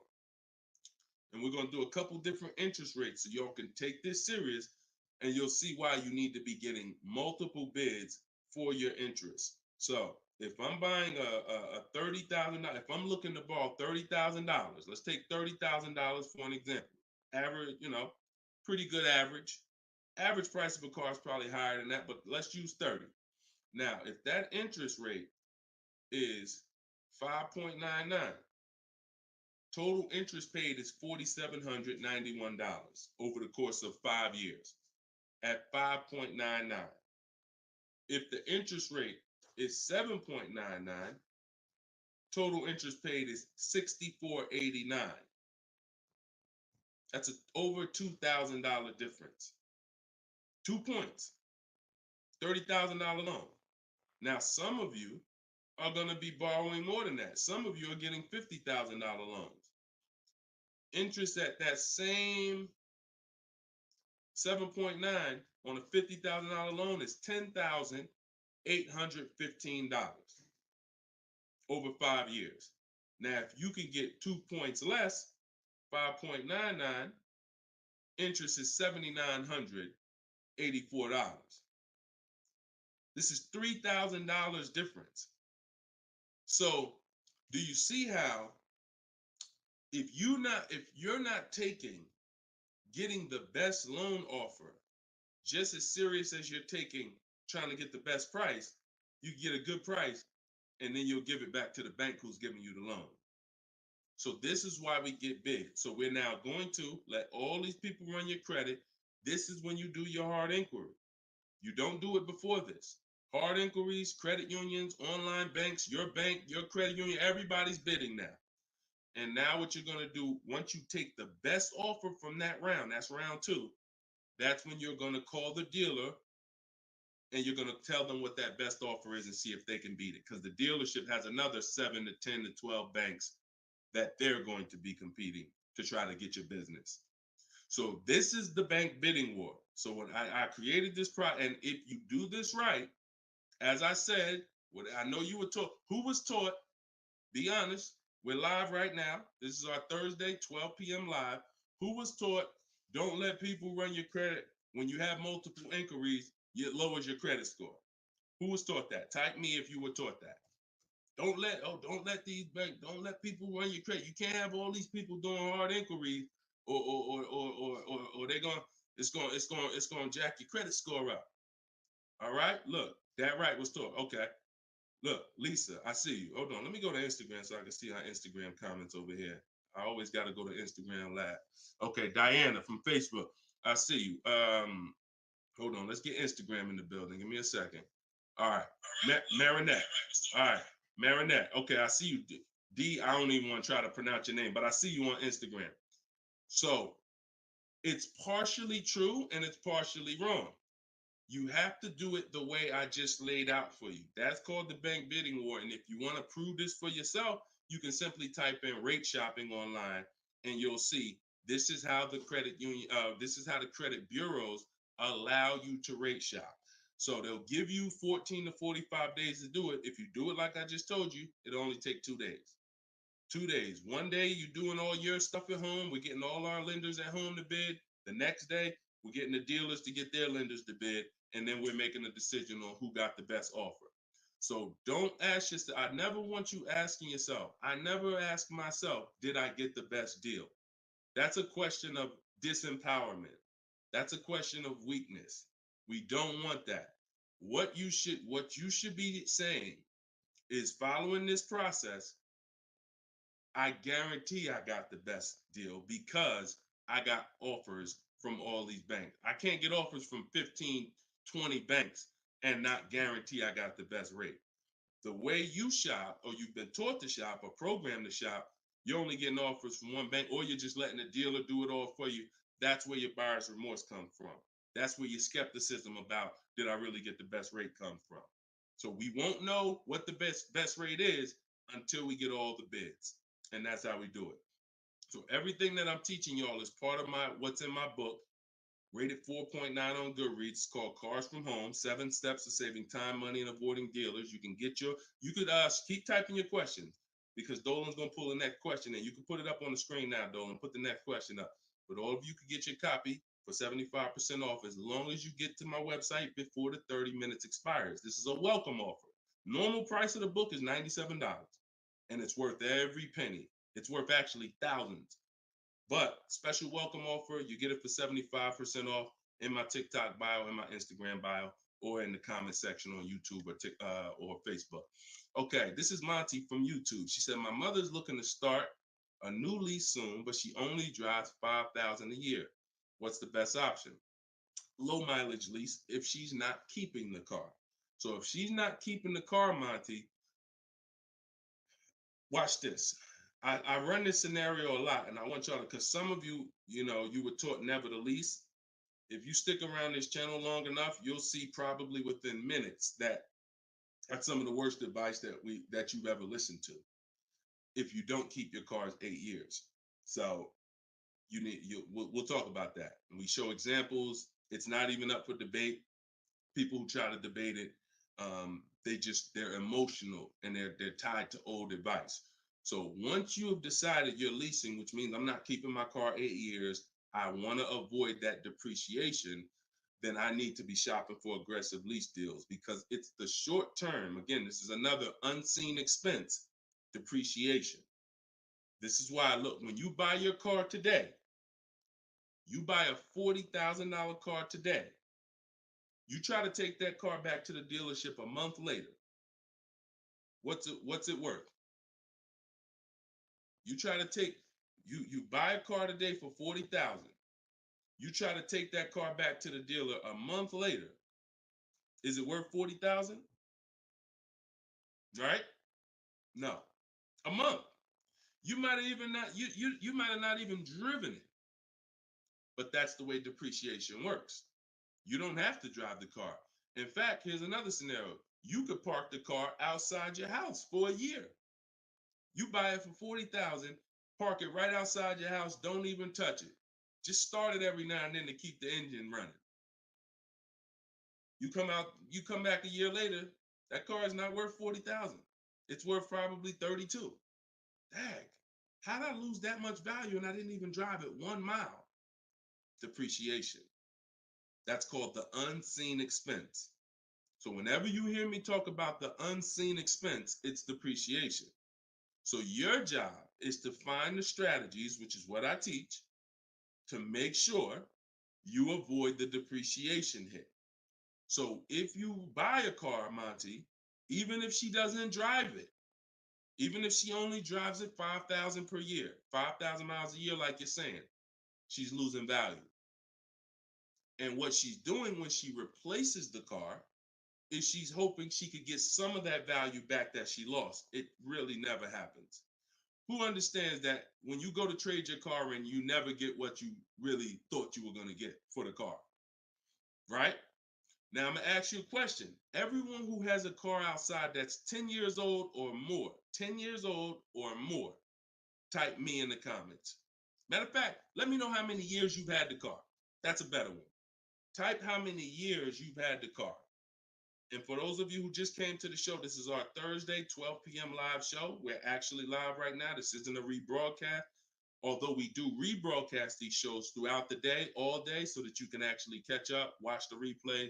But this is our time. We're live Monday, Tuesday, Thursday, and Friday, 12 p.m. and 3 p.m. Make sure you're here. If you want to engage with us, make sure you're here. If you want to tell your friends, this is the time to be here. Okay. So we got people 11 years. Can Skin on Instagram, 11 years, 13 years. Jessica on YouTube, I see you. 6-year Jeep Wrangler. Well, I wanted to hear from people who are longer. 2018 Sakia. So, all right, 15 Tahoe. Okay, I'm talking about the people who've had a car 10 years or more. One thing about you that listen, are y'all worried about how much you're really going to get for that car? Are you overly worried about it? Most of you are going to say, no, not really. It's worth a couple thousand, but you've used most of the value. You understand that? Look, Big Meek said I got 08 4Runner on TikTok. So we understand when you have kept your car long term, I'm not concerned with resale value much, because my whole goal with having this car was to use up most of the value. So that's what you do if you're a buyer. If you're not going to get to this level, this is what I'm telling you. that you are now losing because the depreciation of your car is the highest in the first 5-6 years. So in order for you to win, you have to keep that car, what I call the 8-year rule. 8 years, that's when the depreciation starts to level out, where you're not losing value like this. And so regardless of how much you're driving, that's not the key. That's not the key. Monty's mom is driving 5,000 miles a year. Who's a high mileage driver driving more than 18,000 miles a year, type HM? I want you to know, I want to cover all the bases for this question here. Oh, what doesn't matter whether you're a high mileage driver, low mileage driver, it has nothing to do with how much you drive, because that's not what's killing you. It's the depreciation based on the time you have owned the vehicle. And if you're not keeping that car 8 years, you should be shopping for aggressive leases. Now, before we go to the next question, I'm going to show y'all an example of why it is impossible. Yes, impossible. No way, shape, form, fashion. You can get a great deal if you purchase, but you should have leased. Okay? Let's use this scenario. Let's use Frina. Let's use Frina as an example. So Zafrina, she picks up, and you can see this date. She's recent. This is just, not too long ago. So Frina gets a $65,000 Jeep Grand Cherokee. She uses my system. You can see she uses the Cars from Home system, where she gets bids, multiple bids. We get at least 5. So don't look at this price and be like, oh, Deshone, that looks incredible. Yeah, that's because we get this through bidding. You get the best price. That's what we do here. So stick around, you'll understand if you're new to the show. But she's paying $579 a month for a $65,000 Jeep Grand Cherokee. Just so we can, let me level this out for y'all. If she pulls up to someone who decided to purchase because they didn't understand leasing, or they was taught never lease, so they're gonna go in, they want that same truck as her. Let's just assume they got a ridiculous, how much is a great discount on this Jeep? I want to use your numbers. Type in the comments, what do you think is a great deal, a great discount? She go in just don't be realistic though. Somebody walk in, she go in and she looking at this $65,000 Jeep. Somebody's going to purchase it though. What would be, because I want to show y'all that even at the best discount that you could name, realistic though, you're still going to lose if you purchase compared to somebody who leased. Go ahead. Throw some numbers out. What's a big discount? Okay, look. All right. I'm going to make up a number because it's like, okay, 600. No, not a payment. Not a payment. I'm talking about, okay. Aux the Pro said 20%. Now, we already know saving 20% off a new car is pretty much never going to happen, right? We can agree. That's usually never going to happen, 20% off the price. Let's see how much 20% is. So 10% would be $6,500. 20% would be $13,000. So let's say they knock $13,000, an impossible discount. Somehow we do something never been done before. They end up getting this car for $53,000. $53,000. Every $5,000 on a loan is how much per month, y'all? Some of you know, some of you seen my videos, some of you been on the show before. Every $5,000 on a loan is about how much per month? $100. Exactly. So let's do this math now. Continuing to drive this point home that there is no way for you to get a great deal when you purchase, but you should have leased. So the same person who just got this unbelievable, never gonna happen discount of 20% off a brand new car, $53,000, what's their car payment? $53,000, car payment's about $1,050 a month. $1,050 a month for 5 years. Let's just say they take another year on the loan. They say instead of a 5-year loan, let's take a 6-year loan. $900 a month for 6 years. Freena's paying $579. Is that sinking in? Type $ if that's sinking in. that, whoa, you telling me, Deshone, the same price that this person just got, and she got a ridiculous lease on it, she's paying $579 a month. Even if a person got an never gonna happen discount. I literally just took what my man here on Instagram threw out, and he knew he was throwing out something crazy by saying 20%. Even with the 20%, payments $500 a month more than Freener got leasing it.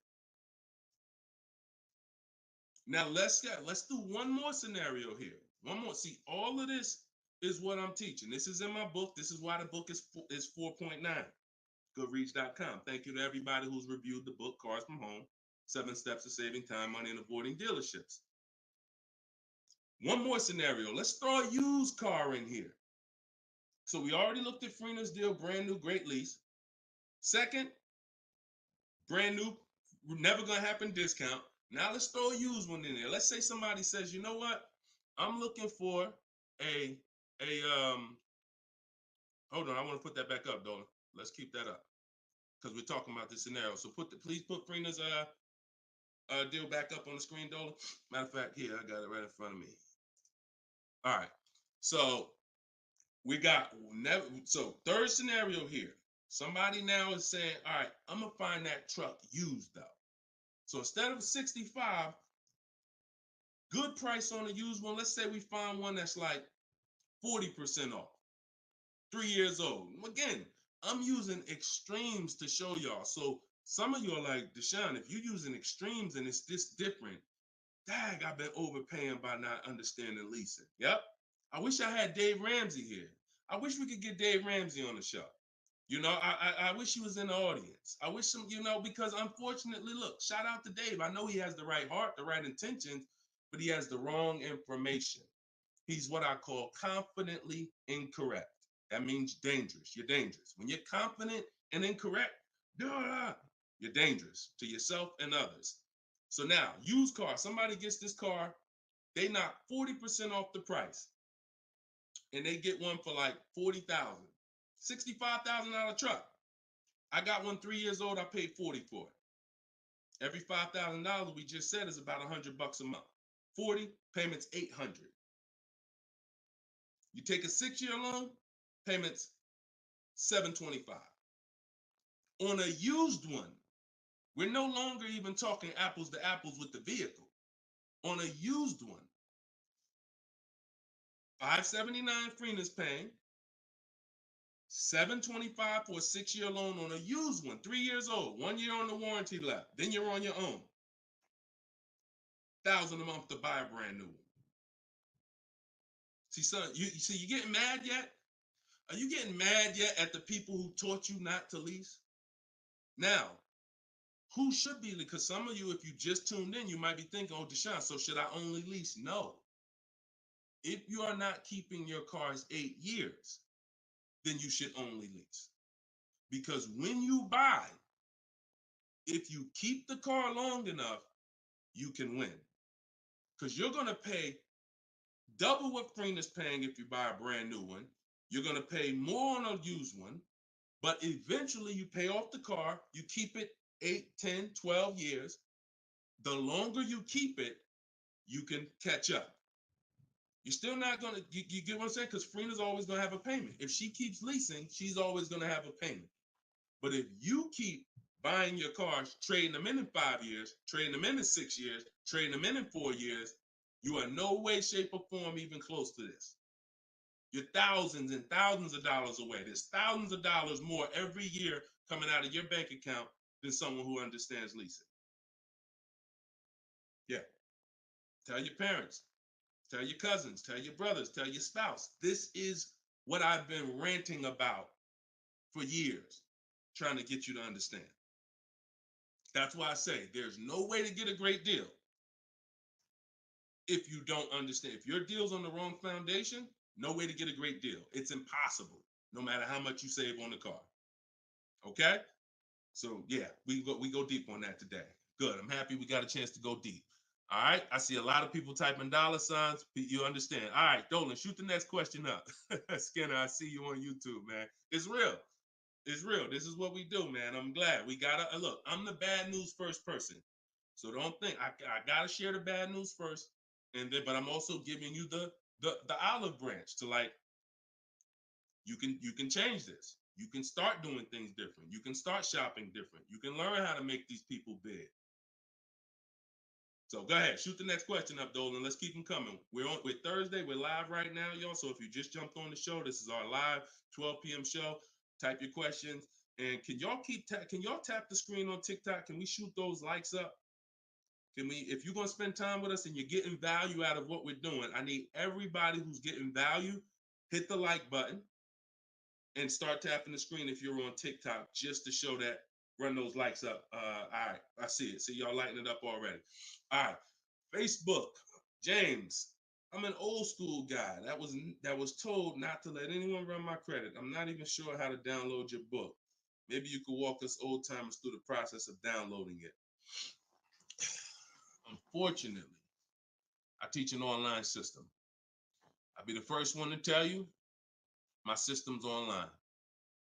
My system's right here in front of a computer. I've worked personally with probably 1,600 people personally in my coaching program since 2021. They got to know how to use a computer. I've had older people who get their children, who get their grandchildren come because and sorry y'all, my eyes are watering. I got a little something trying to jump on me, but we good. But I would be lying to you if I told you this isn't based on because we use copy and paste systems. You're sending emails,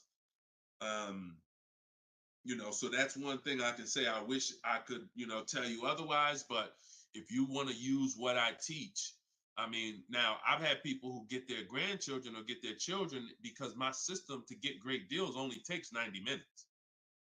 It only takes 90 minutes. That's why when you go to the page and you see my book, a lot of you are going to see the first thing I say on my website is this will teach you how to get below market deals in as quick as 48 hours. And the time you're putting in to get those deals is probably going to be about 90 minutes once you learn, as I walk you through my 7-step process. But you got to know how to use a computer. So I'm just being real with you. Like, I wouldn't tell you to get the book if you're not comfortable sending emails, copying and pasting, because it is an online system. So I would tell you, call one of your family members who's computer savvy. Tell them, hey, get this book, work this for me, help granddad out, help dad out. And not only are you helping yourself, but they'll now have a skill so that they can learn, so that they're now making dealers bid and they're at home. That's just me being as honest as possible with you. All right. Great question, though. Great concern. Skinner, what's up, my man? Skinner from YouTube. Deshone, what are the bank necessarily looking for different from what the dealership is? Banks want to lend. So think about where you're at right now. Skinner from YouTube just asked, so what is the banks necessarily looking for different than the dealerships? Banks, there's more banks around us that would want to lend us money to buy a car than we know about.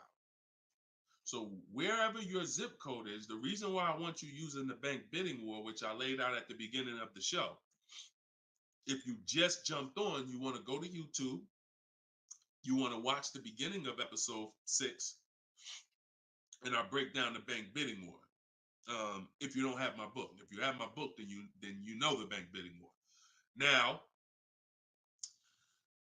it's about letting the people who want to bid, because the dealers, here's the difference. It's your positioning. When a dealer knows you don't have any leverage, you haven't shopped bank offers, you're basically waiting for them to tell you what their bank said.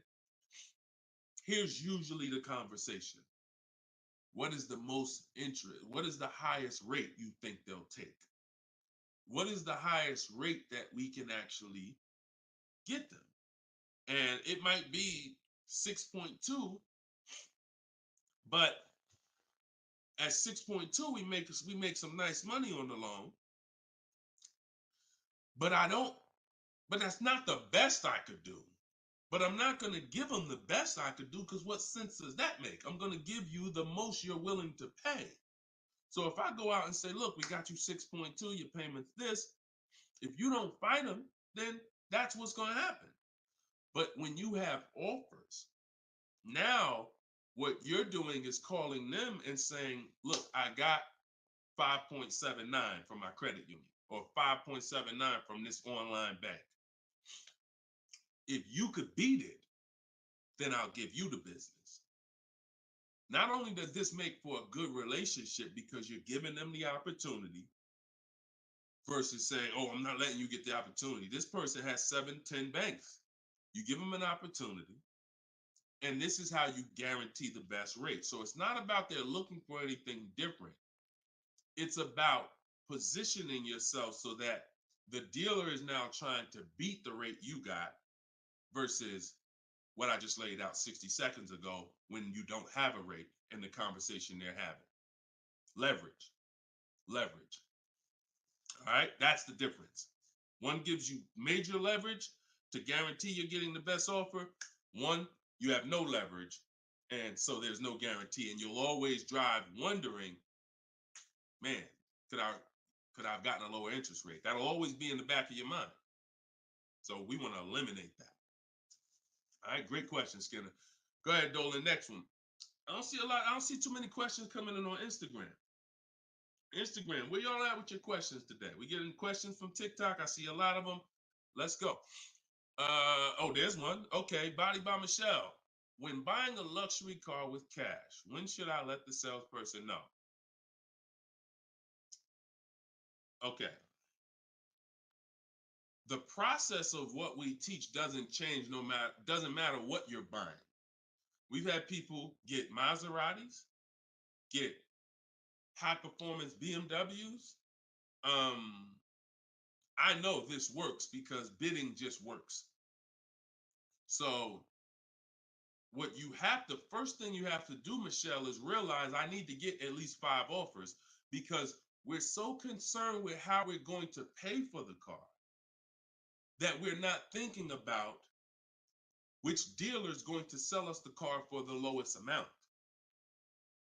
Now, some of you may have been taught every dealer has the same price. I got this clue when people started saying things like Nissan doesn't have good deals.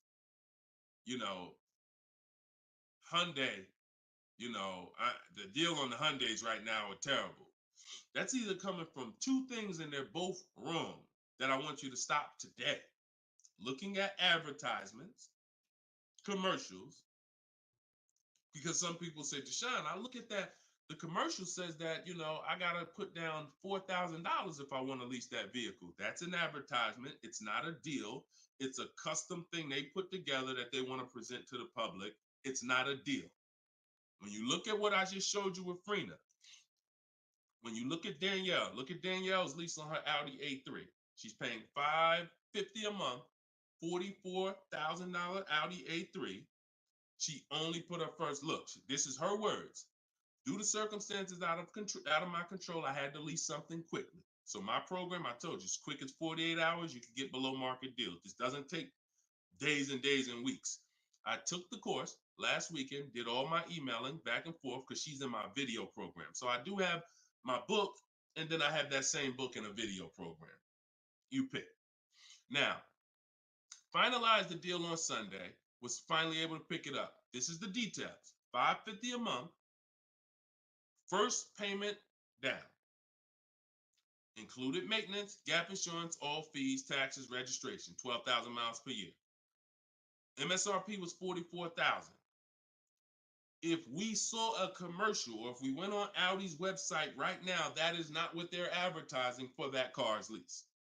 They're probably advertising $479 a month with $3,700 due at signing, plus tax and fees, which would end up, if you wanted to get to this payment, you probably need $5-6 grand up front. That, I'm telling you, stop looking at commercials. Those are not deals. We don't look at commercials to dictate what the deal's going to be. Nothing that I'm ever going to show y'all that people are getting learning from me is ever going to match a commercial. Second thing that people might be looking at when it comes to what they deem they can get for a car is going into one dealer. That's it. Going to one dealer. What's the price? Oh, wow, that seems high. That's higher than I thought it was going to be. And leaving saying, oh, man, Nissan don't got no good deals this month. No, that Nissan dealer doesn't have good deals. And again, you have no leverage. So the first thing I want you to think about, Michelle, is changing the way you shop so that you can forget about how you're going to pay for the vehicle. First paramount thing is to make sure that I'm getting 5 offers, because we've done the statistics. I got people all around the country shopping that report to me. 80% of dealers are overpriced. I'm telling you numbers that I don't want you to ever forget. 80%. That means out of 100 dealers, 80 are overpriced. 20 are the great prices. So you're not going to walk into a dealer and get a great price, because you have more of a shot of walking into an 80% dealer than you do a 20%. So you stay at home. You could do it my way, which is in my book, totally online. You use my scripts, use my templates, they're copy and paste. Or if you want to do it your way, you can call around and get several quotes. But you need to get at least 5, because you're going to be amazed how different the quotes are.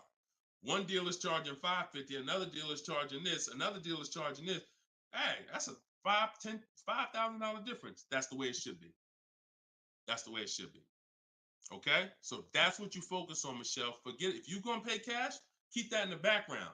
People walk into a dealership all the time. You see it on internet. They make videos about it. Oh, I'm walking in, man, about to get this Lamborghini. Yeah, I want that black one right there. Boom. All right, write him up. Let's get him out of here as fast as possible before he realizes what he needs to ask. Okay, and he don't want to look like he's negotiating. You're going to overpay all the time. People celebrate the cars, but they overpaying for them. So don't focus on how I'm getting the car. Focus on, let me get these offers so I can make sure I get the best price. Once I get the best price, here's the cash. Okay? Great question. Shoot the next one up, Dolan. We're live, y'all. This is our Thursday, 12 p.m. show. We'll be live for about an hour. So we're going to try to get through as many questions as possible, but I don't like to give short answers. And for those of you who like to shine, I want all the answers in one spot. That's in my new book. It's a digital book. It's called Cars from Home, 7 Steps to Saving Time, Money, and Avoiding Dealers. And you can get yours, have everything I teach in one spot. If you get the 75% off price, it's $24. It'll be in your inbox in 5 minutes. You can get it in my TikTok bio. You can get it in my Instagram bio, or on Facebook, YouTube. We got a link in the comment section for you that you can get your copy at 75% off. But it's only for 30 minutes. Once the timer expires, it does go back up to the $97 price. Okay, YouTube, Hanako. Sorry, hold on. Eyes water, I'm sorry. All right, YouTube, Hanako. What if you guess incorrectly on what your yearly mileage will be for a lease? Can you renegotiate your lease if you will go over the mileage? So some brands will let you buy mileage before the lease ends. So you can buy them, but I think BMW has it where you can buy the mileage for like 15 cents, but you can't be within like the last 3 months or last 6 months, something like that. So everybody, if you do have that option, you want to call your leasing company and you want to see. But I teach to estimate your miles. Like I have a chapter in my book. It's not even a chapter. It's like a little section called Choose Your Mileage Wisely, where we walk you through the math. Now, sometimes lifestyle changes. You were working 10 miles from home. Now you're working 30 miles from home. That's understandable. What I like to do is we always do an equity assessment. Who has a lease, but you didn't know you could sell leases? Type of question mark. If you did not know that you could sell a lease, I want you to type a question mark in the comments, because you need to get familiar, and every one of you who are going to be replacing your cars, whether you own it, lease it, anything, you need to get familiar with what we call an equity assessment. Yep, I see a lot of you. So a ton of you have leased cars and you didn't know that you can sell leases. So imagine how much that's cost you so far. Again, I'm the bad news first person. If you dropped off a car without seeing if there was any equity, then you certainly, I mean, there's no guarantee, especially, but if you dropped off a car 2020, 2021, 2022, oh, you most certainly, there's a good chance you had equity because everyone did. And it was to the tune of, 5,000, 7,000, 10,000. If you had a truck, some of these trucks, $10,000, $12,000 checks people were getting. Now those big checks are over because that was a limited inventory thing where resale values were so high. Almost everyone had equity. But you need to make sure you're not leaving 1,000, 2,000, 3,000 on the table in this market. In a normal market, we always do an equity assessment. So if you're going over your miles, you want to do an equity assessment to see if you can sell it. Because if you sell it, you're out of it, and you can just go lease a new vehicle. But so the equity assessment is you call your bank, you get your payoff. You go, once you have your payoff, you want to ask them. It's only for leases. The second question is only for leases. Do I have a third party restriction? If they say yes, you just need to make a note of that. If you don't have a third party restriction, and there's several brands that don't, Chase, Toyota, Mazda, there's still a couple leases out there that don't have third party restrictions, then you're going to go and you can sell to any of the online bidders, highest bidders. You get all these offers. And look, let me be clear on when you should be doing this. Before you ever think about shopping for a car, you gotta take care of your equity. You shouldn't be shopping for a car and then saying, all right, now let me check and see what equity I got. Because now if you don't, you need to know that up front, because if you have $3,000, $4,000 of equity, that matters going into your budget. Maybe you want to apply it to your next deal. Maybe you want to put it in your bank account, but you need to know about it early. That's why it's the second step in my system. I got 7 steps. Equity assessment is the second step. As soon as you think about getting a new car, your first question should be buy or lease. Should I buy or lease? That means, am I keeping the car 8 years or not? And then the second thing is equity assessment, because that's going to tell you your positioning with your current car. So once you get your payoff, you go to the Carvana, CarMax, Driveway, and you look, you do what you want. I would not suggest you be lazy in this. This takes 20, 25 minutes, and this is your money. So you go to those websites, CarMax, Carvana, Driveway, Kelly's Blue Book Instant Cash Offer, hold on, AutoNation Sell My Car, and Car Google Sell My Car. 6 offers. 6 cash offers, and that's going to tell you your equity position. That's once you know that, because some of you are going to do that and find out you got negative equity. Now you have to plan accordingly. Some of you are going to do that and find out you got 4,000 of equity. Now you got to plan accordingly. Some of you in leases are going to do that and find out you have no equity, in which case, okay, I just need to wait until my lease is up. I can't get out early. But so the equity assessment tells you how you can move to the next step. Okay? So that's what you focus on. That's what you focus on at this particular step. Okay? Go ahead, shoot the next question up, Dolan. All right, we're getting a lot more. I'm gonna try to go faster, but go ahead, shoot the next one up, Dolan. This one's Instagram. That's my man that I said I didn't want to butcher your name. Might even be a woman, so I'm not even gonna try to pronounce the name, but my lease is up in 6 months. I would like to lease again. Is my current lease going to hurt me when trading it in? Equity assessment.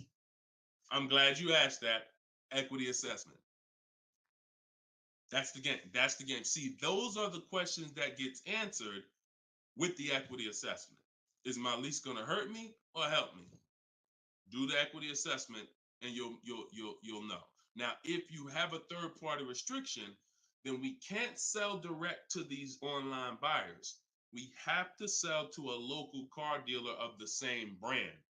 So I have a script in my book where I walk you through talking to used car managers so that you can actually sell your car locally to them. You're selling a 2 or 3 year old car, usually good mileage for most. We need to sell that car to a local used car dealer, but we are still getting bids. We're not walking in. This is what a lot of people did. You may have did it. Man, I got a third party restriction. I'm gonna just walk into the dealer. hey, yeah, look, I know I got equity. You don't realize how you're making it hard for someone to even help you because you don't know how much equity you got, and now you're coming in and you're not really saying what you know. When you're at home and you're talking to managers, you're talking to people and getting offers for that car, you can speak intelligently. And we only talk to used car managers in those cases. But that's only if you have a third party restriction, because some people, another thing they were doing is buying their cars and then turning around and reselling them. Reason I never do that is because, and nobody who's listened to me, even throughout the pandemic, I don't think we had one person do that, is because when you buy, you pay taxes, you pay fees. So yeah, if I had 5,000 in equity and then I buy the car and resell it and then I pay 4,000 in taxes and fees, by the time the title gets to me and all of that, I might break even. When we sell direct to a used car manager, a local dealership, we don't pay those fees. So although they might not pay, they're not going to pay as much as CarMax, Driveway, and any of these online bidders, we still get offers from them because we don't have to. They're not going to pay those fees. We're not. Those fees aren't going to come out of our profit. Okay. Equity assessment. Again, D. I'm gonna just call you D. Go ahead. Next question, Dolan. Exactly. Exactly. Auto advisor. Equity assessment. How'd you come up with the auto advisor?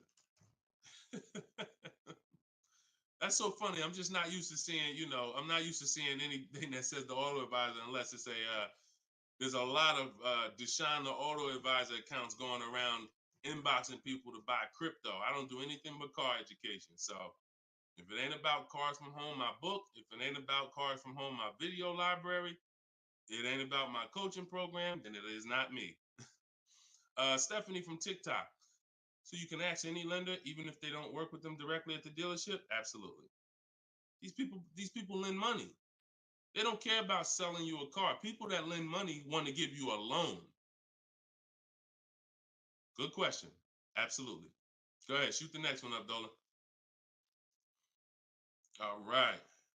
Everybody getting value out of the show so far? Type dollar signs. Let me see the dollar signs. If you're enjoying and you're getting value out of this show, by the way, for those of you who just came, this is live. This is our Thursday live show. We rebroadcast these shows throughout the day, so that everyone can rewatch them. So you might see a rebroadcast, but Monday, Tuesday, Thursday, and Friday, 12 p.m. and 3 p.m. is when we're actually live. So when your coworkers, your family is talking about car shop, you want them here 12 p.m., 3 p.m. We're actually live Monday, Tuesday, Thursday, and Friday, Eastern time.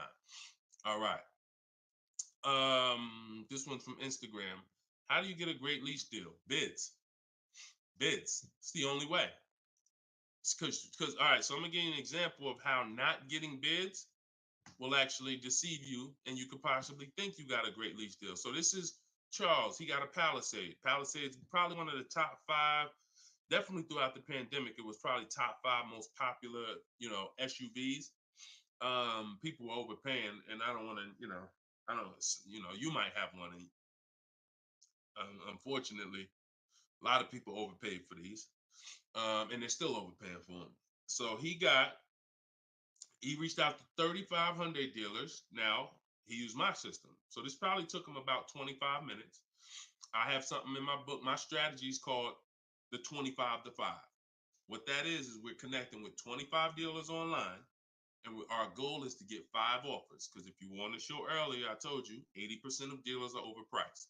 So we're going to get 5 offers, and they're going to be about $150 to $200 apart minimum. Your best offer when you get bids is going to be about $150 per month to $200 a month cheaper. Now, if you're purchasing, hold on.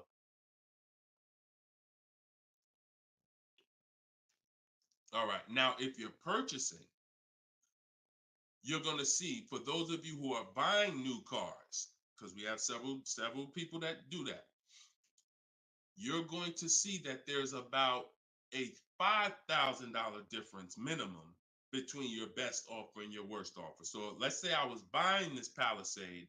When I get my bids, my best offer to my worst offer is going to be close to $5,000 difference.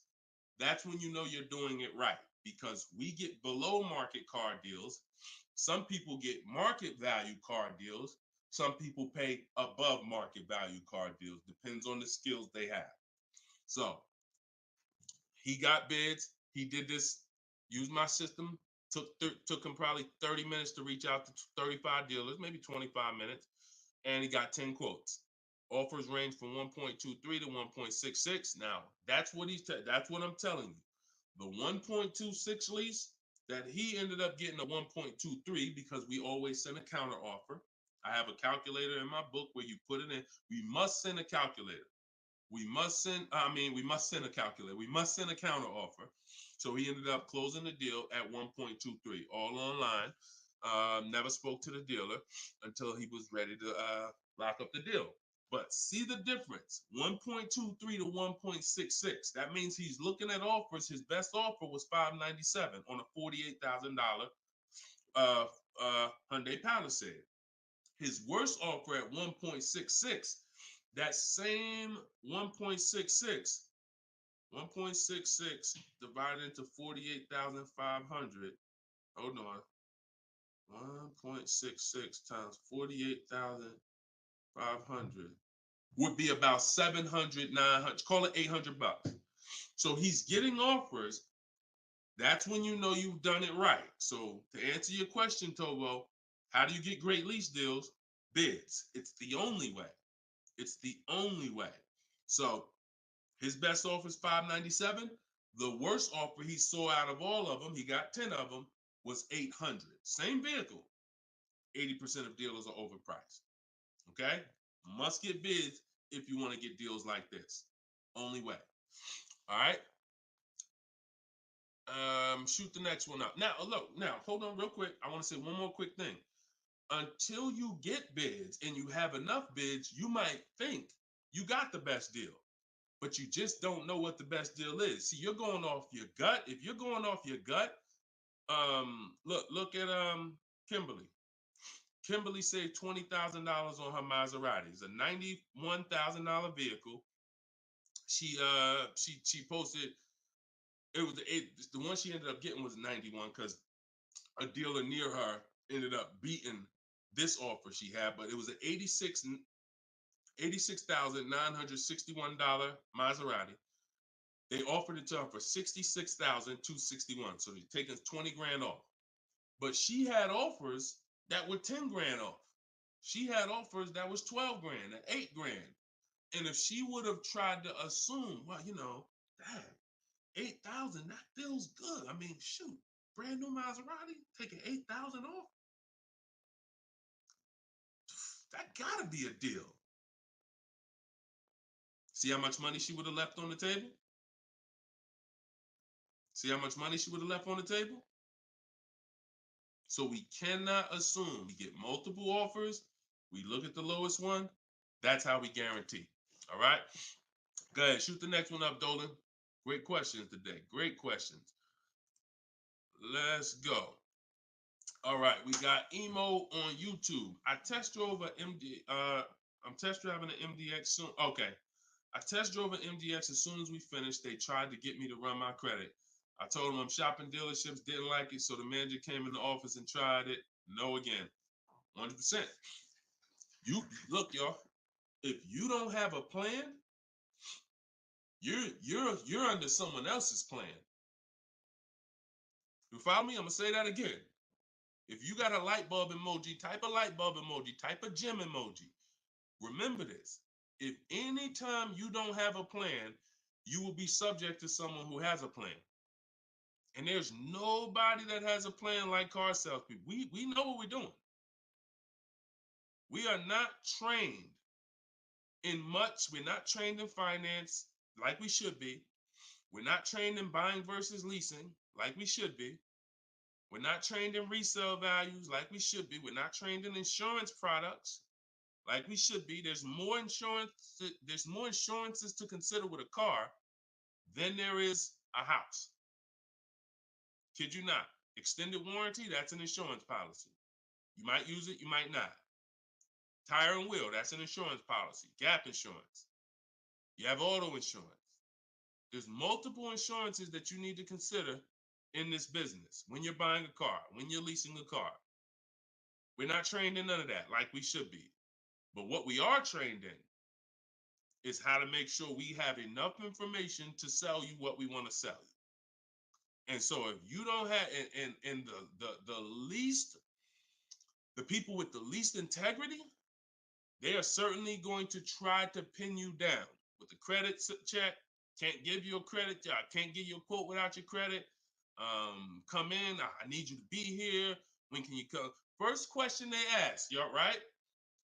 Who's getting phone calls from dealers right now? Raise your hand and type me if you're getting phone calls from dealers right now for any reason. Bring your car in early. Hey, your lease is almost up. Hey, I saw that we can get you in a new car. We can keep your payment the same. Look, nobody's business. If you're getting phone calls from dealers right now, type me in the comment. Look, Skinner said they blowing me up. So understand the reason why they're doing that is because they want to pin you down. It's just come on in. When can you come in? When I can come in, I get you to talk. Numbers in here, it means you're pinned down. You cannot do this. You're losing all your leverage. So that's why I'm telling you, you're going to shop with a plan if you're following what I'm telling you, if you're following what I teach. Some of you have my book already. Shout out to those who have my book. We're rated 4.9 on Goodreads.com. Appreciate everybody who's reviewed the book. You can get yours for 75% off. It's normally $97, but in my TikTok bio, 30 minutes only, you can get it for 75% off. Instagram bio is $24 if you get the deal in the comment section. But you must have a plan because they have a plan and you don't know who you're dealing with. So that's all I can tell you. But I'm glad you stuck to the guns. Even under the pressure, you didn't let them run your credit. You stuck to the guns. Way to go. All right, go ahead, Dolan. This one's from TikTok. Better to buy used or new? Planning to keep longer than 8 years. Thank you for all that information. Letting me know you understand the 8-year rule. I appreciate you. That's a matter of, okay, so if I'm buying to keep more than 8 years, right? Only question between new or used is a question of budget. Can you get everything you want and need in a new car for your budget? Once you get all your bids, can you get all those bids? Is the best bid that's going to win your business on a new car in your budget comfortably, then get a new car. But now some of you can't afford a new car that covers all your needs. Needs are the most important thing you need to think about. You need to know the difference between wants and needs. Needs is, I got 3 children, I need a third row. Need is, I drive on the highway a lot. I need a car that has good acceleration. That's needs. Needs are things where if you don't get them, you're not going to like the car, you're going to trade it in because it's not doing the basic things you need it to do. That's needs. Wants is, I like to have the sunroof. I don't need it though. But if I can get it in my budget, I'll take it. I like to have this. I like to have that. These are wants. You got to know the difference. Unless your budget can buy everything. But if you can't get everything you want and need in a new car for your budget, then we go used. But if you get everything you want, there's plenty of people who are like, you know what, Deshone, I am a long-term person. I'm keeping more than 8 years. I could afford both. I only get a car every, only once a decade. I want to get a new one. That's fine. And some of you are like, you know what? I really want to go with even more value. So I'm gonna look to get a pre-owned one, not 30% off the price, 20% off the price, 40% off the price. That's fine too. There's no right or wrong there. Just go through it and pick the one that works for you. Great question. Okay. And now I have while you putting the next question up, Dolan, my process for shopping for new cars and leases is totally different than the process we teach on shopping for used cars. It's entirely different. One is called the 25 to 5, where we're reaching out to 25 dealers online, connecting with them, looking to get 5 offers. The other one is the multiple marketplace strategy, where we're on all the online marketplaces where used cars are, and we're narrowing down. We're looking at the used car market, the low prices. We're turning on alerts on our phone so we get notified whenever there's a new car that pops up. Totally different process. Both are online, But with a used car, we cannot do 100% of our transaction online. Sometimes with new cars, we've had people who never left their house. They just went to test drive the car and everything was done online and the dealer delivered the car to them. That's fine because it's a new car. No one drove it. With a used car, we must test drive. So we can only do about 90% of our process with used cars online. 10% has to be in the dealer. Okay. Miss Dollface on Instagram. When is the best time of the month to purchase a car? There is no best time. And I'm gonna tell you why. I know you pal. What's the time that you've been taught? I want to hear from you. Like, go to your keyboard right now.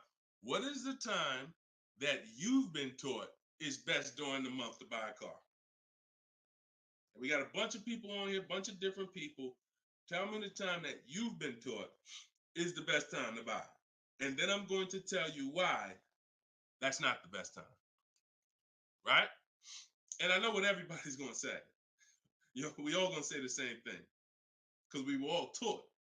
Well, now I can't say we, because I was in the business. Exactly, HBD, end of the month. Cherie said November. Tothy on Instagram, end of the month. Look, Skinner, around the holidays. So your answer, Skinner, was about the same as Sharice. November, coming into the holidays. Now, I want you to picture any other business because what I'm trying to get you to see is that you are taught, programmed to shop for cars different than you shop for everything else in life. Everything else in life. Because if you had a business where every single time at the end of the month, just dozens and dozens of people just came into your store because that's what the marketing did.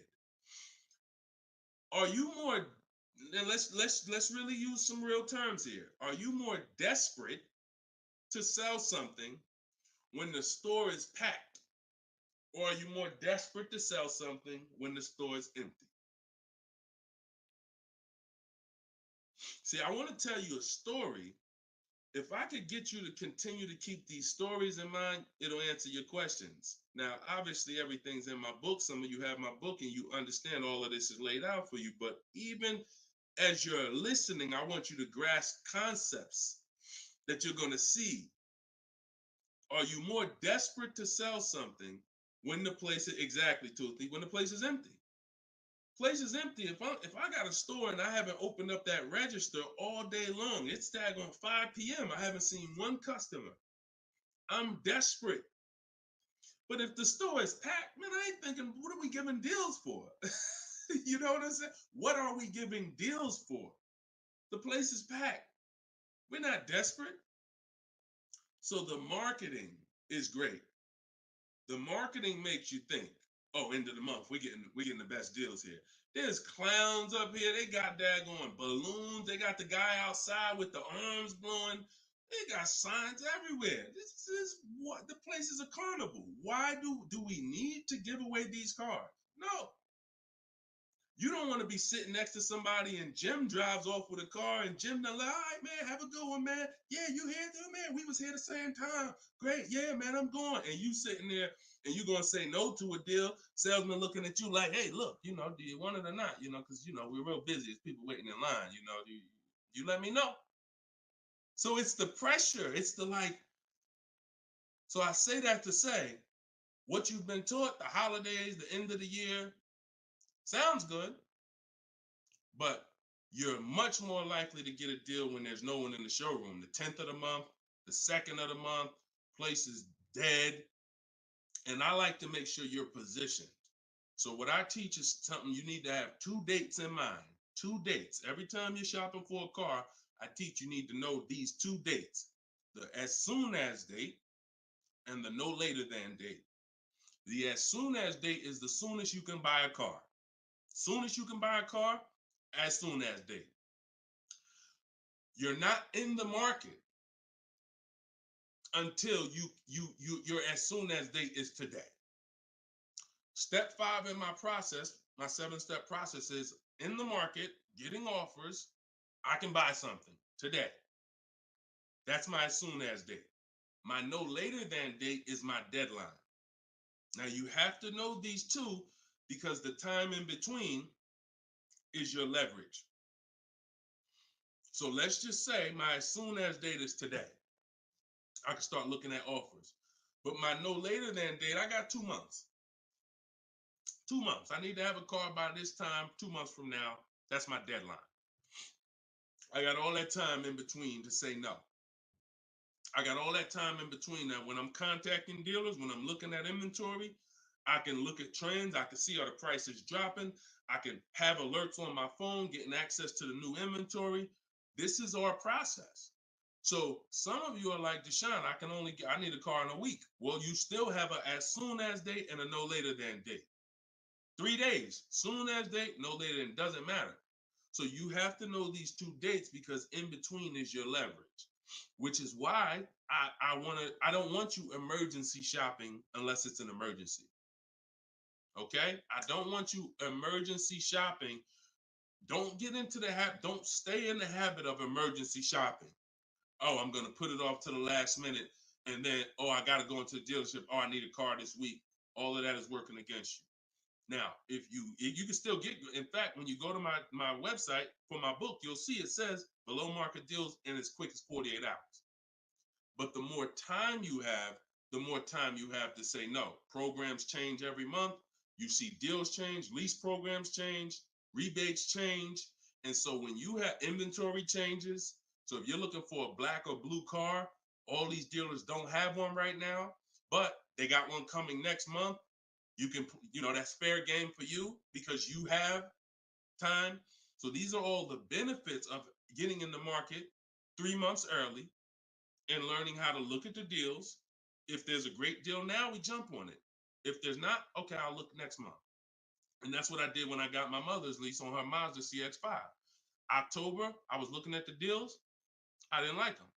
Got all my offers. I said I didn't like them. Now, the great thing is I made contact with all these dealers. So they know. Now I'm following up next month. Hey, just checking in. How's the deals looking for this month? November, didn't like them. 3rd month, December, got the deal I liked. Wrapped it up. So don't always think time is an asset. Time is an asset. Now, if it's an emergency, that's fine. We got to get a below market deal. We only got a week to do it. That's fine. You better have a strategy. But if you have the luxury of time, we use that to our advantage.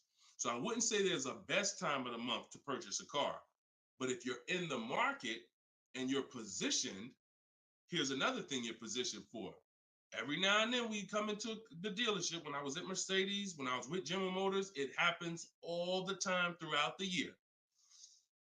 It could happen on the 10th of the month. It could happen on the 12th of the month. It could happen on the 8th. We don't know when this is going to happen, but this is the conversation I'm about to give you a behind the scenes look of exactly what happens and why I want you to be positioned.